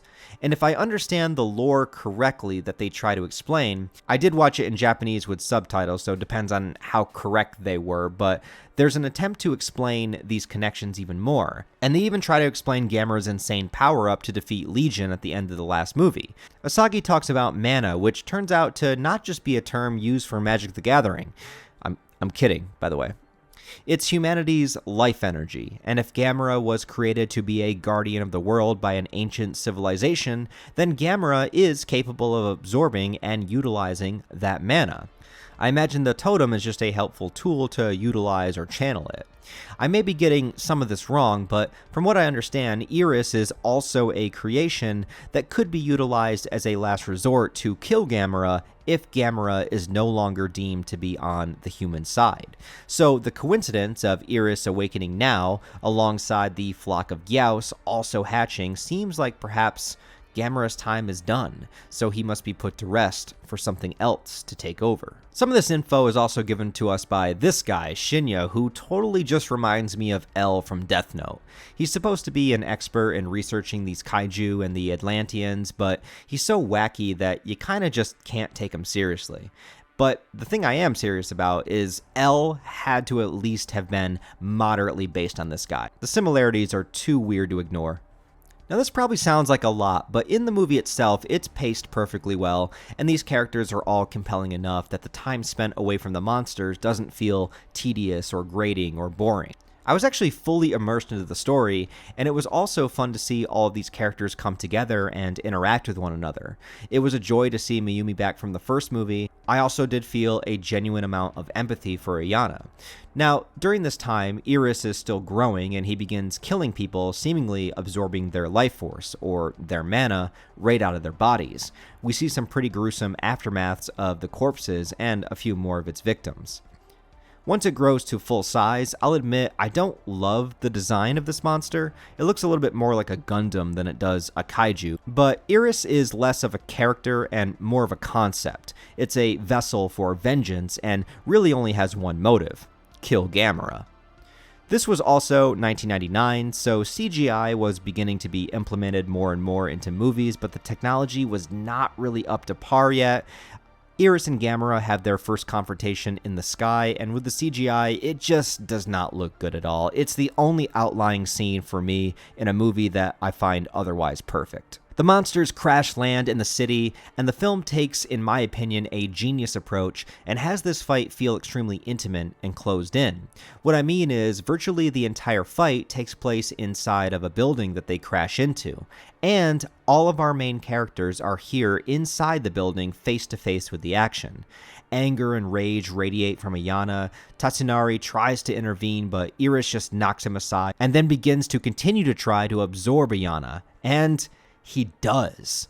And the chain of events that happen after are so absolutely insane, heartbreaking, and badass. It's an experience that I would not want to take away from you for the first time. So if you haven't seen the movie and you're just watching all of these reviews and you made it this far in the video, I do appreciate it, but go and watch the scene on its own before I explain it to you. As Ayana begins to fuse, and I assume this process would eventually kill her as well, in order for Iris to utilize her feelings of hatred and vengeance even more, but as she becomes one with Iris, she sees everything that it's done, including killing her foster family, proving itself no different than how she viewed Gamera. But now, it's too late. She's trapped inside of Iris, and within moments she will be dead. No, she won't. Motherfucking Gamera punches his hand inside of Iris and grabs Ayana to pull her out to save her life. Holy shit.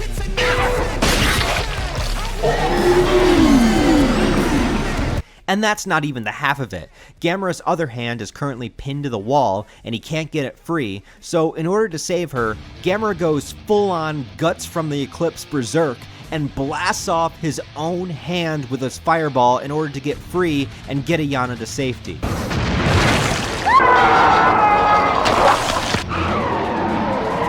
And you think, oh, it couldn't possibly get any more hardcore than that, right? Until Gamera charges up his bleeding out stump and fires more energy out of it to send Iris to kaiju hell. The emotion of this moment is so completely sold, Ayana losing herself to the point of no return, and Gamera maybe only saving her to depower Iris, or maybe it's because he truly cared for her and is humanity's protector after all. He clearly wishes her no harm and he sends her down safely next to Mayumi and Asagi, but I love that it's left with just enough ambiguity that you're not exactly sure, that we as the audience can make up our own minds. Gamera does stay until she wakes up, and right after, more GYOAS are about to invade the city. Even after just fighting this epic battle, even losing one of his arms, GAMERA walks into the burning hellscape of the city, determined to defend this planet by any means necessary. And we leave off there. One could look at this as a horrendously painful cliffhanger, but it's actually the most fitting end that you could give GAMERA. That at all costs, no matter the unfortunate collateral damage, no matter how exhausted he is, no matter if everyone hates him, or if they deeply believe in him, it makes no difference. GAMERA will always fight to defend the world. With humanity's help or not, he will never stop. The trilogy ends not about victory, but about the importance of that fight, no matter the cost. And that's a pretty powerful statement to end on for a film series about a giant turtle that spits fire. GAMERA 3 Revenge of VIRAS is the finale of the Heisei trilogy and the films directed by Shusuke Kaneko. And he would actually soon switch teams and direct a Godzilla movie in the Millennium Era, Godzilla, Mothra, King Ghidorah, Giant Monsters All Out Attack, or known as GMK for short. And yes, his consistency remained in this one because this is also known as one of the best Godzilla films. Also, on a funny side note, I said this character reminds me of L from Death Note. Well, this director also went on to direct the 2 Japanese live-action Death Note movies. Again, I'm glad the Heisei GAMERA trilogy was able to go out on a high note, and as much as I wish that we had some more films in this series, or another movie where GAMERA looked this cool, it still is an incredible achievement of the genre. And personally, I think Revenge of VIRAS is one of the best kaiju films ever made. But if this more serious, darker, and morally ambiguous direction of GAMERA was not your cup of tea, or if you're just a little bit nostalgic for the wholesome, silly antics of the Showa era GAMERA, you're in luck, because we have one more live-action GAMERA film to discuss, and this one is one hell of a throwback. Although GAMERA the Brave is still technically released within the Heisei era, it is not connected to the Kaneko-directed GAMERA trilogy, but instead acts as a completely standalone film within its own continuity. This one released in 2006, and to this day is the last live-action GAMERA movie to come out. But in a strange kind of way, it's a perfect final film for a send-off to the GAMERA series. Dai Studios, that always struggled financially, was absorbed by Kadokawa Pictures in 2002, which makes this the only GAMERA film produced under that new leadership. What we have here is both a throwback to the child-friendly GAMERA movies of the Showa era, but also a pure love letter to the whole franchise. Directed by Ryuta Tasaki, who is mostly known for his work on the Kamen Rider series, an ongoing Japanese superhero series kind of akin to Super Sentai, or better known in America as the Power Rangers. And when he came on board to do this movie, he abandoned the darker tones of the previous films, but replaced it with a truly heartwarming and wholesome story that, instead of the more annoying child antics of the Showa era, actually manages to be quite engaging and so well acted that I found myself getting really emotional during some of its sequences. Probably the most controversial aspect of this movie is the very beginning. It begins in the 1970s while GAMERA is mid-battle with a flock of GYOAS. Also, shout out to GYOAS for once again being the only GAMERA enemy to return in multiple films. But in this case, GAMERA is being completely overpowered. In a last-ditch effort, GAMERA goes full-on Majin Vegeta and just decides to blow himself up and sacrifice his life in order to kill all the GYOAS. So yes, this movie opens up with the death of GAMERA. Probably not something you'd imagine you'd want to see in the opening act of a GAMERA film, but oddly enough, this movie's themes deal heavily with losing loved ones and how to move on after they're gone.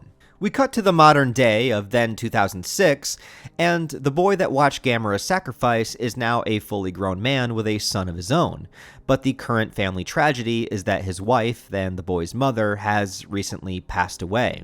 This is a personal family story about a boy coping with the loss of a loved one, the loss of his mother, a nurturer, and how to deal with the pain of that loss, while the father, who owns a restaurant, is doing everything that he can just to provide for his son and keep him safe. The son, named Toru, also soon discovers a shining item on a small island, and with it, a baby turtle, of which he names Toto, which was his mother's nickname for him. The first act of this movie is just a wholesome delight, and if you love turtles, this is a movie for you.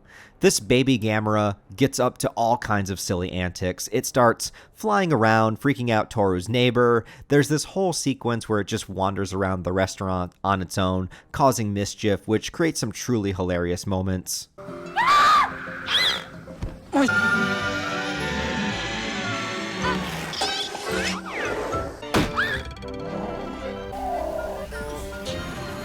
And all of this is an absolute delight to watch.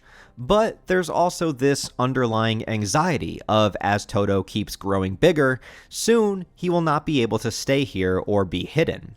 And the fear of Toru having to let go of the pet or potentially lose him if he grows up and has to fight like Gamera did is something that he lashes out against. And of course, this relates to him having just lost his mother, and the film also incorporates all these ideas of how sudden and painful loss can be. Even Toru's neighbor is currently dealing with a heart condition and needs to go off for a risky surgery. So how I look at all of this is that this movie is really about how people deal with loss and the uncertainty of life, how something you love can be taken away so easily by the universe at any time, but also it's important that you continue to love and care for them until the bitter end, regardless of any of these potential outcomes. But with that too is the theme of helping them, letting them know that they don't have to face their difficulties alone, and that will soon tie into an incredible scene towards the end, but before that, we get a badass dragon.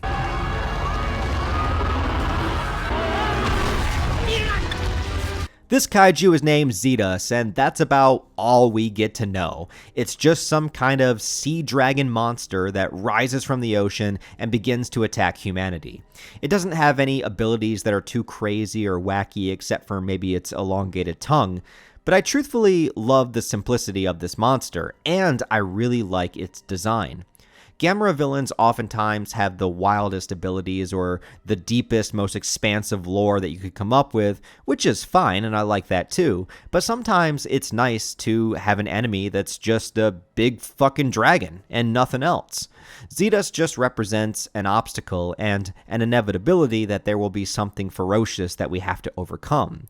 Todo grows bigger and is compelled to try to defend the city in order to face ZIGRA. But at this point, he just isn't quite strong enough to deal with this enemy. He gets injured, and though he does manage to knock ZIGRA back into the ocean, the victory is very short-lived. As well, Todo is captured by the military, leaving Toru once again losing a loved one. Toru and his friends are the only ones that refer to the kaiju as Todo, as that's how they knew him when he was a baby pet turtle. The rest of the world, or I should say all of the adults in the movie, still refer to it as GAMERA. This lore is also not deeply explained, but I assume Todo is basically the reincarnation of GAMERA. Perhaps it just took 30 years for him to reform, or this GAMERA purposely was reborn in order to face the threat of a new monster. We don't really know, but that's okay. Similar to a child's mindset, perhaps, we just accept the scenario and we care about Todo regardless of any of the reasons why. ZIGRA reappears, going on a rampage, and eventually Todo breaks free in order to face him again, but just like last time, he's still too weak. But the crux of the film to me, and the best moment, has to do with this glowing orb found with the baby Todo that all the kids call his good luck charm. It was given to Toru's neighbor as she went in for her surgery. She did make it through, by the way. But she believes that Todo needs it in order to win. But she's unable to leave the hospital, so she hands it off to a small child with the direction to give it to Todo. And this sequence, man, listen, I never expected that I would start to tear up and cry at a GAMERA film. But here I am, a grown-ass man in his 30s, watching these children run against the fleeing crowd of adults, and when one gets stuck, they hand off the charm to the next kid, who takes it as far as they can go, and then hands it off to the next kid, all collectively trying to save Todo and help him, and I just got emotional. Whether it's that pure innocence of a child that GAMERA has always been a series that involves GAMERA saving children, but now it's the reverse. They're paying him back, in a way, for all of those years. Whether it's that determination that we have as kids, ignoring all rationale in favor of what we believe is right, but all I can tell you is that this scene worked for me and was one of the greatest sequences that I've ever seen in a kaiju movie. They all pass the charm to one another until it eventually reaches Toru, and along with the help of his dad, they climb the skyscraper that is slowly falling apart, working together to save Toto. Toru and Toto have a beautiful moment together, with him explaining how he doesn't want to lose another person that he loves, and how he's only here to help. Toto gets the power-up, now showcasing classic GAMERA abilities like being able to fly and spit fireballs. The final battle itself, though, is not too much of a spectacle in terms of fighting and choreography. It's pretty straightforward, but to me, it didn't lose any of its impact. It's more about the emotion of this scene, and like I said, for me, it just works. ZIGRA is defeated, and with that, it was like a coming-of-age story for both Toru and Toto. Toto can, of course, no longer be a pet, and now has accepted his role as the new GAMERA, defender of the planet. Just at the same time, Toru accepts this change, knowing that it's time for Toto to leave, but still loving him just the same. Perhaps in a way parents feel when their kids grow up, or even how it feels to lose someone. The fact that the GAMERA series ends in the same exact way that a lot of the Showa films did, GAMERA flying off victorious while kids cheer GAMERA, but here, it doesn't feel cliche or annoying in any way, and actually is the most amount of resonance that this kind of ending has ever had in this franchise. And to be able to do that is an incredible feat. And at the end credits, we have a bunch of cute moments with baby Toto, and now I totally want to have a pet turtle too. Yes, GAMERA the Brave took me by surprise, and I had no idea that I would love it as much as I do. It's a truly heartwarming story that manages to stay engaging and positive in its messaging without getting too cheesy. This is a movie that I'd love to watch with my kids if I ever have any someday, and one that I think, taken on its own, without comparing it to the others, works perfectly well as a standalone film and an all-around great family kaiju flick. But sadly, this was it. Whether it was due to mixed reception of this movie or the new studio owners having other properties that they want to focus on, GAMERA still has not made a comeback in film for nearly 20 years. As I said, GAMERA the Brave was a great final send-off, bringing us back to the similar Showa vibe, but with much better acting and story involved. But with the kaiju genre still alive and well to this day, Toho bringing Godzilla back first in 2016 with Shin Godzilla, and then again in 2023 with -1, as well as the ongoing MonsterVerse in the US with Godzilla and Kong, and even Ultraman has had some recent adventures. So maybe there's hope that someday someone with enough passion for GAMERA will bring him back once more, because if there's one thing that is for sure, you can't keep a good turtle down, and when the world needs him, GAMERA always shows up. Sayonara, GAMERA. So for 17 years after the last GAMERA movie and 8 years after the anniversary short film, Kadokawa Pictures finally teamed up with Netflix to give us the first official GAMERA anime. Released in September of 2023, GAMERA Rebirth contains 6 40-minute episodes taking place within its own continuity and also setting itself in the summer of 1989, the year I was born. Its lead characters are a group of kids that get caught in the middle of destruction of giant kaiju in the first episode, and then slowly get entangled into military and government conspiracies revolving around them, as well as having to overcome and deal with some truly difficult life tragedies that befell them along the way. Now, my major gripe going into this anime is this, and I'll get this out of the way now. This is a personal preference thing, but I, with every fiber of my being, truly hate CGI animation that looks like this. This was directed by Hiroyuki Sashida, who had also worked as a co-director on the Godzilla Netflix anime series, which had the same issues. I just think the designs are ugly to look at and that the animation feels so stunted in its movement. None of the characters' expressions and animation ever match the emotion that's coming through the voice actors, who are doing a tremendous job, but given the lack of expression on the characters' faces, you just don't truly feel the impact of it. It's the biggest factor and my biggest pet peeve about these kinds of anime. I genuinely cannot stand how it looks, and when the medium is animation, that becomes a very big deal. But here's the thing. Although the animation for me looks horrible for the human characters, it was a lot more tolerable when it comes to the monsters. The fight scenes and choreography were a delight, and it doesn't shy away from some of the brutality in the combat. In traditional Gamera fashion, these monsters bleed, they lose limbs, and they get absolutely decimated when they fight one another. There's lots of spectacle to behold here, and I enjoyed a lot of the creativity with the upgraded designs of the kaiju that they showed. Obviously, we have Gamera, who looks like a great blend between the Showa and Heisei style, and just a simple switch, but instead of the traditional red or orange energy that Gamera has, they changed it to the color blue. But something about that aesthetic, maybe because it's animation, something about it works really well here, and I never got tired of seeing Gamera charge up for a brand new attack. The other kaiju that were chosen to be featured in the anime are all from the Showa era. We have, of course, GYOAS, because he shows up in everything, and then we also have revamped versions of JIGER, GUIRON, ZIGRA, and VIRAS. And it basically works out that each episode focuses and features Gamera fighting a different monster as the cohesive story continues to develop throughout. I think my favorite new design was that of GUIRON. Instead of the slow, lumbering creature that we were used to before, they give him this insane agility where he spins his entire body in the air to deliver a devastating knife attack. And he still has his shurikens as well. I think for me, this fight scene, along with the characters being trapped in the collapsing building, which I thought was a good set piece for the characters, this was probably my favorite episode overall. VIRAS also gets a fantastic redesign and update. Actually, similar to the GAMERA comic, funny enough, he's able to have some influence over the human characters, and he can also shoot a beam of energy all the way up into space. I particularly loved how GAMERA eventually defeated VIRAS. Pretty iconic. And with that, there's no shortage of action scenes giving you a fight every episode and never shying away from the creativity or the brutality as they do so.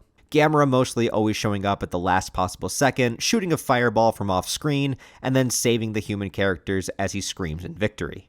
So all of the kaiju scenes are solid, but what about the human characters? Shockingly, I was pretty impressed with the story and how it handled its group of kids. Particularly, there's a relationship dynamic between Boko, the main character, and his friend Joe that's a little bit older than him that was completely endearing. Joe had lost a younger brother earlier in his life, so he's very protective over Boko and the lengths that he goes to try to keep him safe, while at the same time struggling with letting Boko grow as a person and discover new things himself. It was a really touching dynamic that I wasn't expecting to see in this show, but I really loved it. The other main character is the science fiction obsessed friend of their group named Juinchi. She was fun. You always got to have a nerd in the group. Also, you always got to have a bully, and we get him in the shape of Brody, an American kid and son of a military official that starts off being introduced as an absolute racist prick, but slowly gets incorporated into the group and overcomes his own insecurities to become rather helpful. I was also a little surprised how often the characters would curse and swear. I don't think the word fuck was ever used in a Gamera movie, but it's used in the anime quite a lot. Not that that bothers me to hear it, but it's just funny to point out.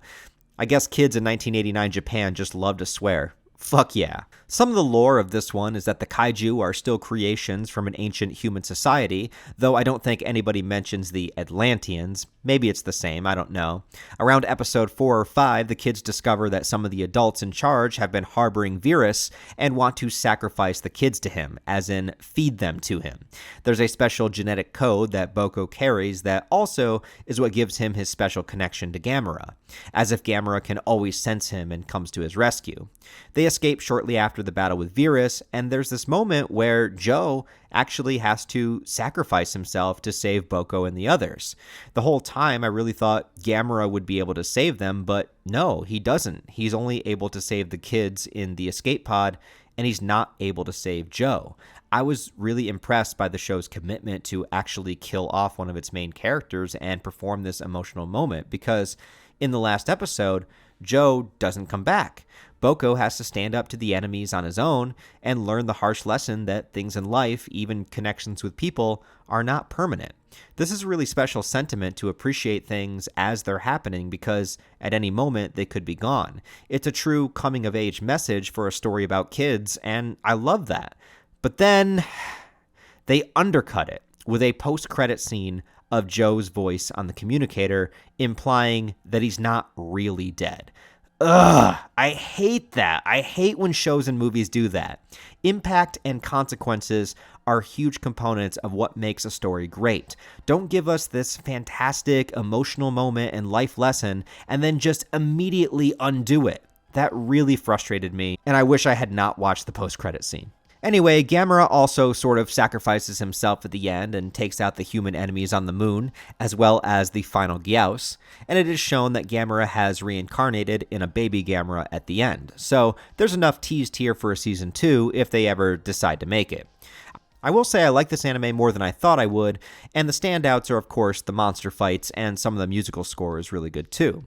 The human story works well and has some great emotional moments that I wasn't expecting, but the lack of expression and movement from the stunted CGI animation can make that get a little bit lost in the shuffle unless you're really locked into the story and heavily invested. Overall, I would say it's a decent kaiju show, but not something I would recommend to non-Gamera fans, and probably mostly because of the animation itself, not something I'll come back to and rewatch unless I'm specifically doing a Gamera marathon once again.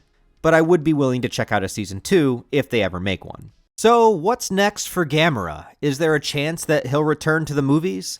Will someone come along and give us a Gamera -1 or a Shin Gamera, a serious style reboot or a throwback to the Showa era?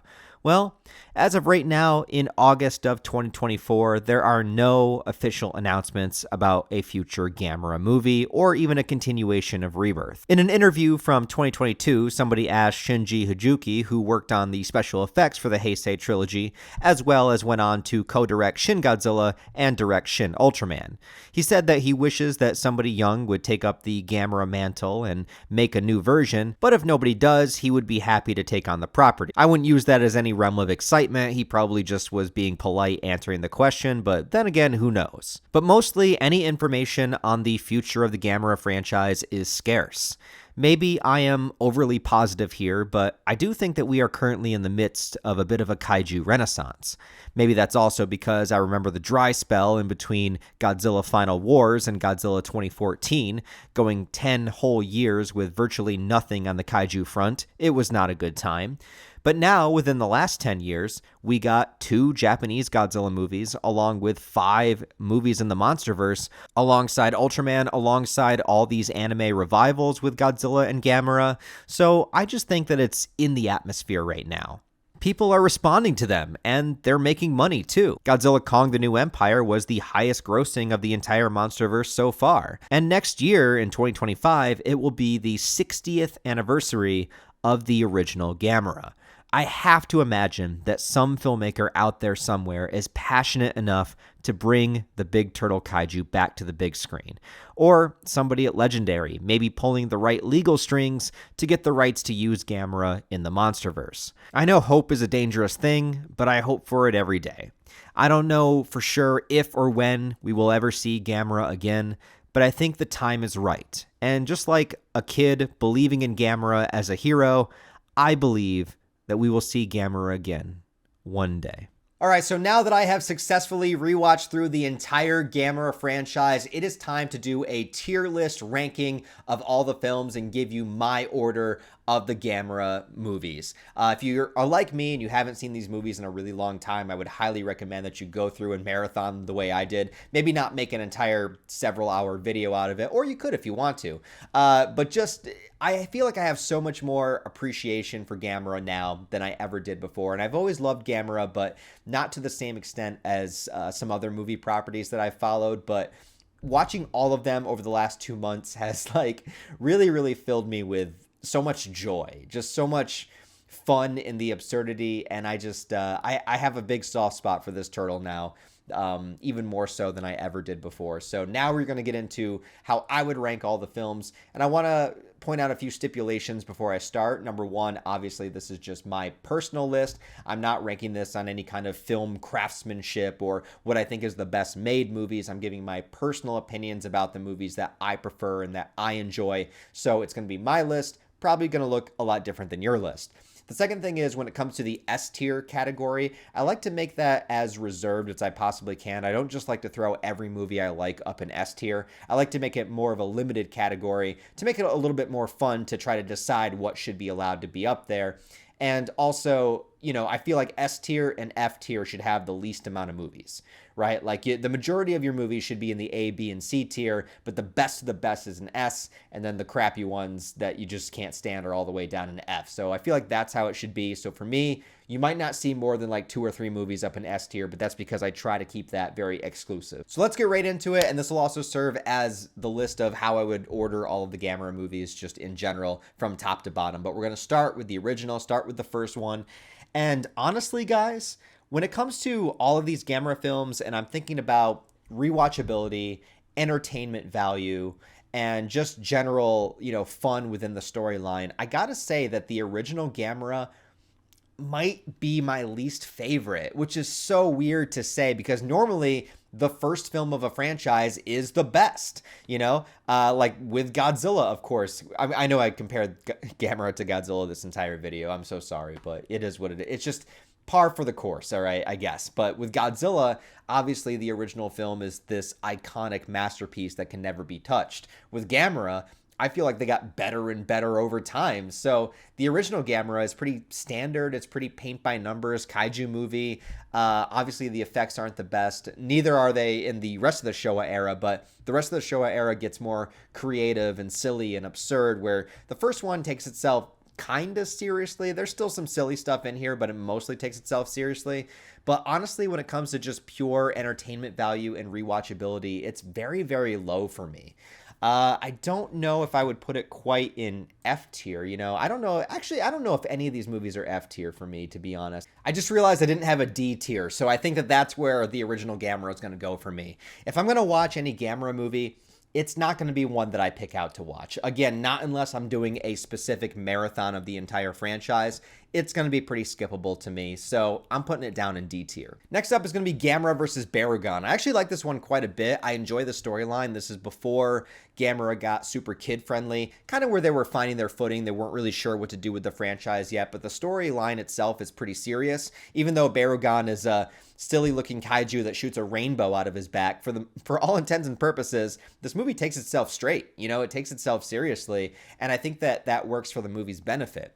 Where it falls for me is that, you know, this was the first time that GAMERA fought another kaiju, and the fight scenes just, they're not quite what you want a GAMERA fight scene to be just yet. Again, they were struggling to find their footing. This is also the only movie in the Showa era not directed by GYOAS, and you can kind of tell that in its execution as well. I do like the storyline a lot. I think BARUGON is a cool villain, but ultimately not the most rewatchable to me. I'm going to put it in C tier. Here, this is where things start getting good for me with GAMERA versus GYOAS. GYOAS is, of course, an absolute iconic kaiju in the pantheon of the GAMERA films. But this is where I think GAMERA strikes its balance, because it's still like kind of serious, but they do add a little bit of the kid stuff in. They have a main character who is a child that kind of figures everything out. But GYOAS is legitimately scary. I mean, for the time period, like, he's just flying over cities, he's dropping down, he's eating people. They make it very apparent that GYOAS is feeding on people.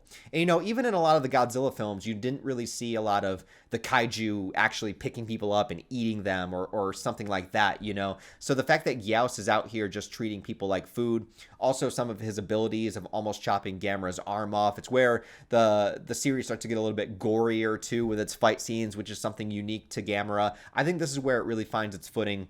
And to me, I'm going to put GAMERA versus GYOAS, the original, up in A tier. I really think this is a good one. I think it's a good one to start with. If you were starting your GAMERA journey and you didn't want to watch all of the movies, you're like, what's just a good one to start with? Well, maybe I'd give you the Heisei films, but like in the original era, I'd say start with GAMERA versus GYOAS and go from there. Then we have GAMERA versus VIRAS, and I'm a little bit torn on this one because a lot of this movie is just stock footage of shit that we've seen before. This is where the low budget is very, very apparent. But at the same time, I fucking love VIRAS. VIRAS is just this wacky squid monster alien that mind controls people, and I love the way he looks. I love the way that he fights. I love the evil, Japanese voice of VIRAS when he's in other people's minds.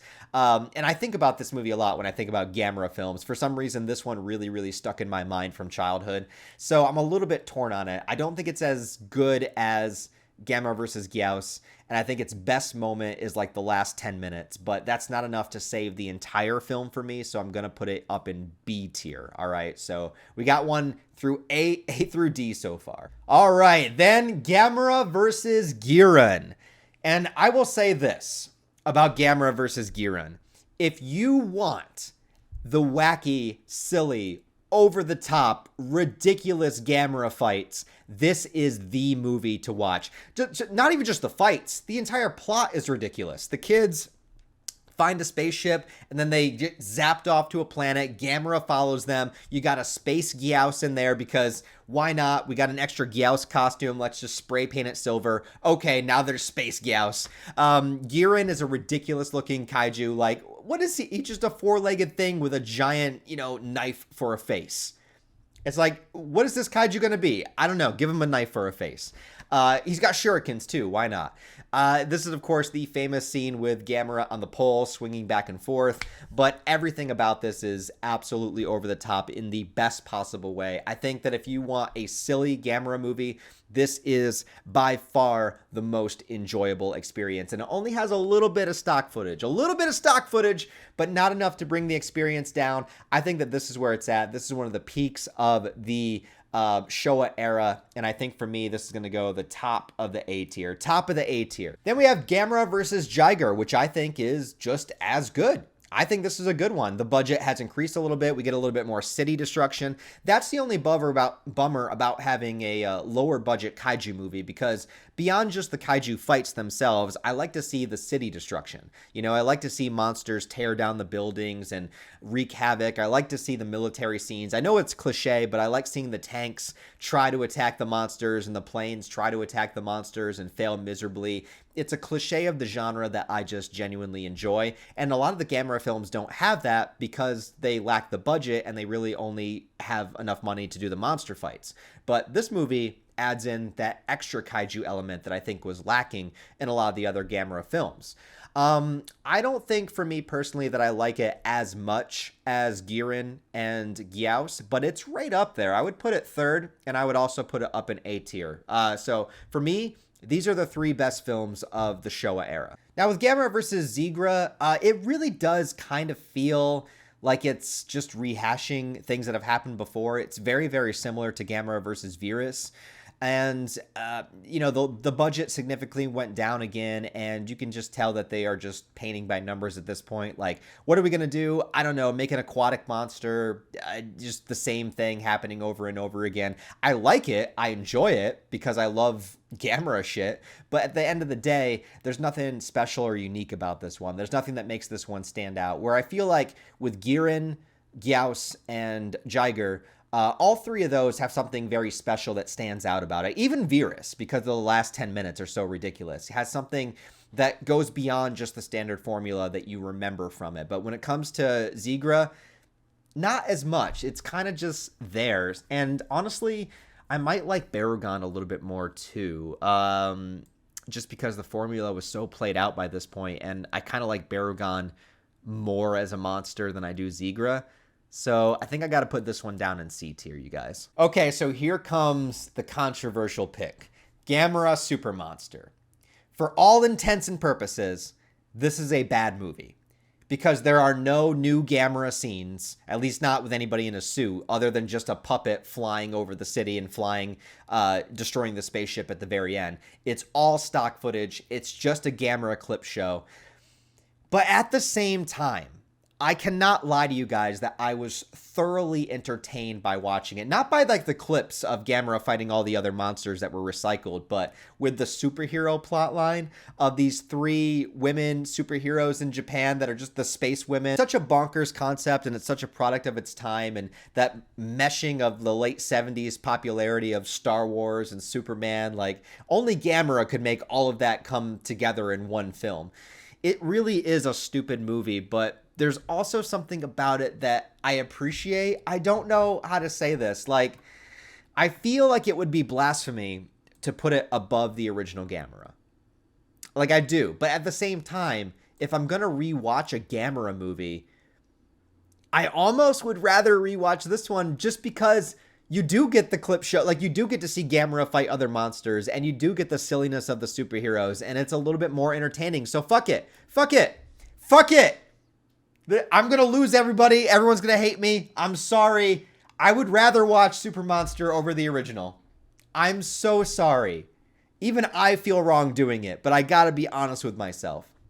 That's the truth. Okay, everybody, getting into the Heisei era of Gamera films. This is where shit gets real. These are 3, I'd say all 4, if you include Gamera the Brave. Some of the best kaiju movies out there that exist, particularly from their time period, but also I would say in general. I think a lot of them still hold up today. It depends on you and your sensibilities, how you feel about, you know, the people in suits, but I'm sure if you made it this far in the video, people in giant monster suits don't bother you whatsoever. So these are pretty fantastic watches all around. I like the continuity between them. I like how it carries over characters. I like the seriousness of them. And it all started with Gamera, Guardian of the Universe, where they brought back Gamera and they brought back GYOAS in a new continuity, new lore, tying Gamera to a creation by the Atlanteans. At the end of the day, all you really know is that Gamera is trying to save the world, right? And he does so in beautiful kaiju fashion in this movie. I gotta say, this one is quite up here for me. I'm gonna put it in the highest of the A tier. It's another one of those rare instances too where I think the sequels are better than the first one, because if we count this as the first one, I think Gamera 2 and Gamera 3 are both better. So that's really the only thing that would put it down in A tier for me. So let's move on to Gamera 2, and yes, we are gonna have our S tier Gamera film right here with Gamera 2 Attack of Legion. Wow. Incredible movie. Awesome villain, awesome concept, this sort of space parasite. I love how it starts out as these small, like, Starship Trooper bugs that's killing everybody in the subway. And then the mother version of it, the queen, whatever you want to call it, just a gnarly fucking kaiju design. You know, Gamera really gets wrecked in this movie trying to fight it. It does so many incredible things with the special effects at the time, and it's a spectacle to watch even to this day. Like, the fact that this is held up for what, 30 years now, almost 30 years, is just a testament to the craftsmanship of kaiju movies. And I think that if kaiju movies are art, this movie counts as art. And so does Gamera 3 Revenge of Iris, which is my favorite Gamera film. The only thing about Revenge of Iris that I don't like is kind of the design of Iris. I'm not really too much of a fan of how the monster looks, but the concept and the creation of the monster, as well as how it plays into this idea of revenge, and, you know, how does Gamera feel about the human race? How do humans feel about Gamera? It's one of the very few kaiju movies I feel like where you truly get to see on a ground level the damage that Gamera does. You know, there's a lot of kaiju movies where you either don't see it. Like I said, there's a lot of movies where you don't get to see the city destruction. The city destruction scene in this movie where Gamera is fighting GYOAS and so many people die. Even if Gamera is doing something good for the world, you know, for the world as a whole, there are sacrifices that have to be made in that process. There's casualties of war, but these are people that never signed up for war to begin with, and that's what makes it tragic. But at the same time, if you don't have Gamera there, then the GYOAS would do the exact same thing and ultimately take over the world. And I love the finale with Gamera just blasting off his own fucking arm and saving our protagonist. I'm sorry, I forgot the character's name for the moment, but like ripping her out of Iris and proving that he does care. Like, he is a hero, you know, despite everything else. And it's just it puts you into this like morally ambiguous kind of area where it's like, well, what do you consider a hero? You know, because if he is causing death and destruction, you know, that's par for the course with just these giant creatures that if they take one step, it's going to collapse a building, you know? And it's a really interesting look at GAMERA. It's an interesting look at kaiju films in general, and a great character arc of overcoming, you know, your desire for revenge, or what revenge does to somebody. And it's just like, it's just so goddamn good, dude. Like, it's one of the best kaiju movies ever. Like, forget GAMERA. It's one of the best kaiju movies ever. Absolutely number one. Now, if you would have told me before I started making this list, because actually this movie I also had not seen. I'd seen the others when I was younger. I'd seen the GAMERA trilogy, but I had not seen GAMERA the Brave or the Rebirth anime. And if you would have told me before I started making this video that I would love GAMERA the Brave as much as I did, knowing that it's no longer in continuity with the Heisei trilogy, knowing that GAMERA dies in the first 5 minutes and we're following a different turtle, kind of his reincarnation. I mean, it's basically GAMERA. It's Toto, but you know, it's GAMERA. And that we would go back to having child protagonists. If you would have told me all that and told me how much I would love this movie before I started, I don't know if I would have believed you, but this movie grabbed me by the heartstrings. Maybe it was just my state of mind when I was watching it. Maybe I was feeling a little emotional. Maybe I was underslept. I don't know what it was, but this movie legitimately had me on the verge of tears. I thought it was so beautiful, so profound, seeing all of those children help and pass the torch and try to help Toto. I thought it was a very wholesome story. I thought it was a good father-son story. I thought it was a good story about overcoming grief. I thought it was a great like family film. Like I said, if I had kids, I would love to watch this movie with them. And if they don't like it, I'm going to kick them out into the streets and get a turtle instead, because fuck them. But anyways, I loved this movie. I did. And I don't know how other GAMERA fans feel about it, but I love this movie. And you know what? This movie is S tier. GAMERA the Brave is a fucking masterpiece. And now we are just left with GAMERA Rebirth, the anime series that I had watched for the first time actually yesterday. I binge watched it. So at the time of recording this tier list right now, I watched this yesterday. Very fresh in my mind. And as you probably just saw in the review, I hate the animation style, but I actually thought the story was very good. The monster fights were also very good. Overall, you know, didn't love it, but liked it a lot. And I think that I would put GAMERA Rebirth, I'm going to put it, for me, let's see. Now I'm kind of just going by what would I rather watch, but it's hard to rank a TV, like multiple episodes against like an hour and a half, hour, 20-minute movie. But I think I'll put GAMERA Rebirth right there. I think I'll put it after ZIGRA, because at the end of the day, I'd rather watch the movie than watch the anime. And then these two are down here. These two would be my least rewatched GAMERA films, with the original being last, which I know is probably going to piss some people off. I'm sorry. I just think GAMERA gets progressively better as it goes along. So this is my list of all of the GAMERA franchise in order from my favorite to my least favorite. Let me know what you think of my list down below. Also, be sure to give me your list. I would love to hear your thoughts of how you would rank them. Rank them any way you want to. Rank the whole franchise, rank the Showa, rank the Heisei, you know, rank them however you want to. But these are all of my top favorites. So there you go, guys. Now you know my thoughts. And with all that out of the way, let's head into the outro. All I want to say is, if you have made it this far in the video, I deeply appreciate it from the bottom of my heart, man. Thank you so much. This video was a massive risk. These retrospectives are always kind of risks in general. The first one I made especially, but this one even more so, because now I've kind of made a trend of covering all these horror movies, these horror franchises, Halloween, Evil Dead, Nightmare on Elm Street. And GAMERA isn't particularly known to be a horror series, even though it's about a giant monster. So this one is going to be a little bit different than what people are probably used to. And I feel like I do multiple things on this channel. You know, I cover anime, manga, movies, horror, and a little bit of kaiju stuff. I'm trying to get more into it. But, you know, I never really know what people are going to respond to. So if you actually made it this far into the video, thank you so much, man. It really does mean a lot to me. And I couldn't ask you for more. Well, maybe I'll ask you for a like. But that's it. Just one click. It's all right. It's fine. You know what? No, actually, it's okay. You did enough. But if you do want to support that extra mile, if you do sign up to the Patreon, as I work on these retrospectives, I upload the progress of the video on the Patreon before it's on YouTube. So basically how I do it is every single movie that I review, I edit that video on its own, and then I upload that review on Patreon. So on Patreon right now, you get a review of GAMERA versus BARUGON. They come out periodically as I get through them. So if you want to see the stuff early, Patreon's a way to do that. I also give the same perk to everybody. So whether it's the $1, $5, $10 tier, whatever it is, you all get the same perk. And I also try to do, on occasion, special videos or movie commentaries and things of that nature. And it would really, really, really, truly help me out if anybody did decide to sign up to the Patreon. Even $1 a month is super, super beneficial, especially as I'm working on these longer videos. Now, when it comes to the future of the retrospectives, what is next? Well, obviously, you just watched a GAMERA video, so you're probably going to wonder, when are you doing a Godzilla retrospective? Look, I am going to someday.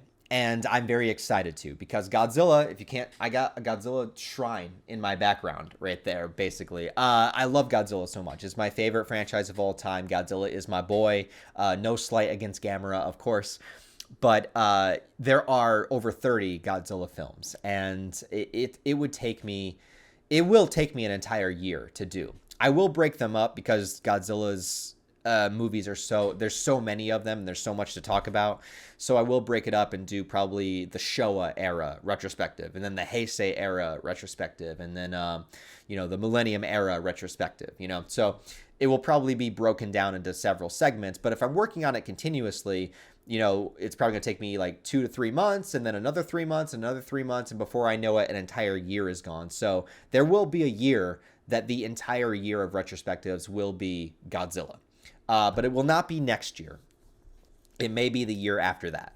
So next up, what I want to do is dip back into the horror world, and I want to do a retrospective of the George Romero Living Dead series. So that will be on my agenda next. My goal is to have it out by Halloween, but the GAMERA one took me a lot longer than I thought it was going to, so I don't know if I'm going to meet that release date. I'm going to work towards it, but it probably won't come out till like November. And then that's the last one I'm going to do for the year, because I've done too many, and it's, I need a break from them, or I need to steadier videos to be able to come out.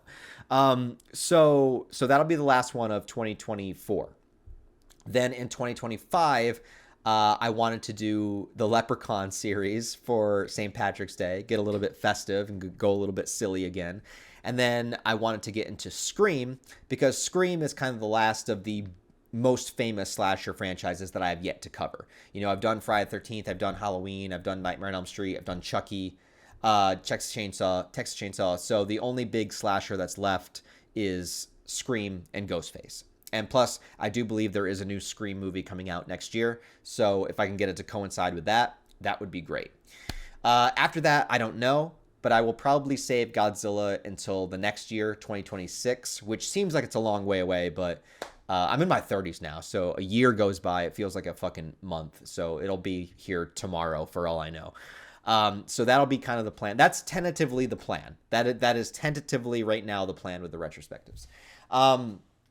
But other than that, I won't keep you here any longer. Thank you guys for being here, man. Thank you guys for watching. I deeply, deeply, deeply appreciate it. This was a really fun one to do. I really, really wanted to do this one. I thought this would be a fun one. It'd be a silly one. It'd be a nice break from the traditional horror stuff. And just as like, who's talking about GAMERA on YouTube?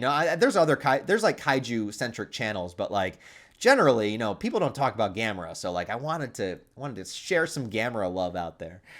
I probably shot myself in the foot, and this video will tank, and then I'll be, anyways, but let's hope I don't. Anyways, thank you guys, man. Deeply appreciate it. Share some love for GAMERA out there. Share this video around, or you know what you should do? Go watch your favorite GAMERA films. All right, that's what I think you guys should do. I think I might go rewatch GAMERA the Brave right now so I can feel a little bit of semblance of joy in my life. So I'm going to go do that. So thank you guys very much. I hope you have a wonderful rest of your day. Thanks for sticking with me. And until next time, remember, GAMERA loves you. And so do I.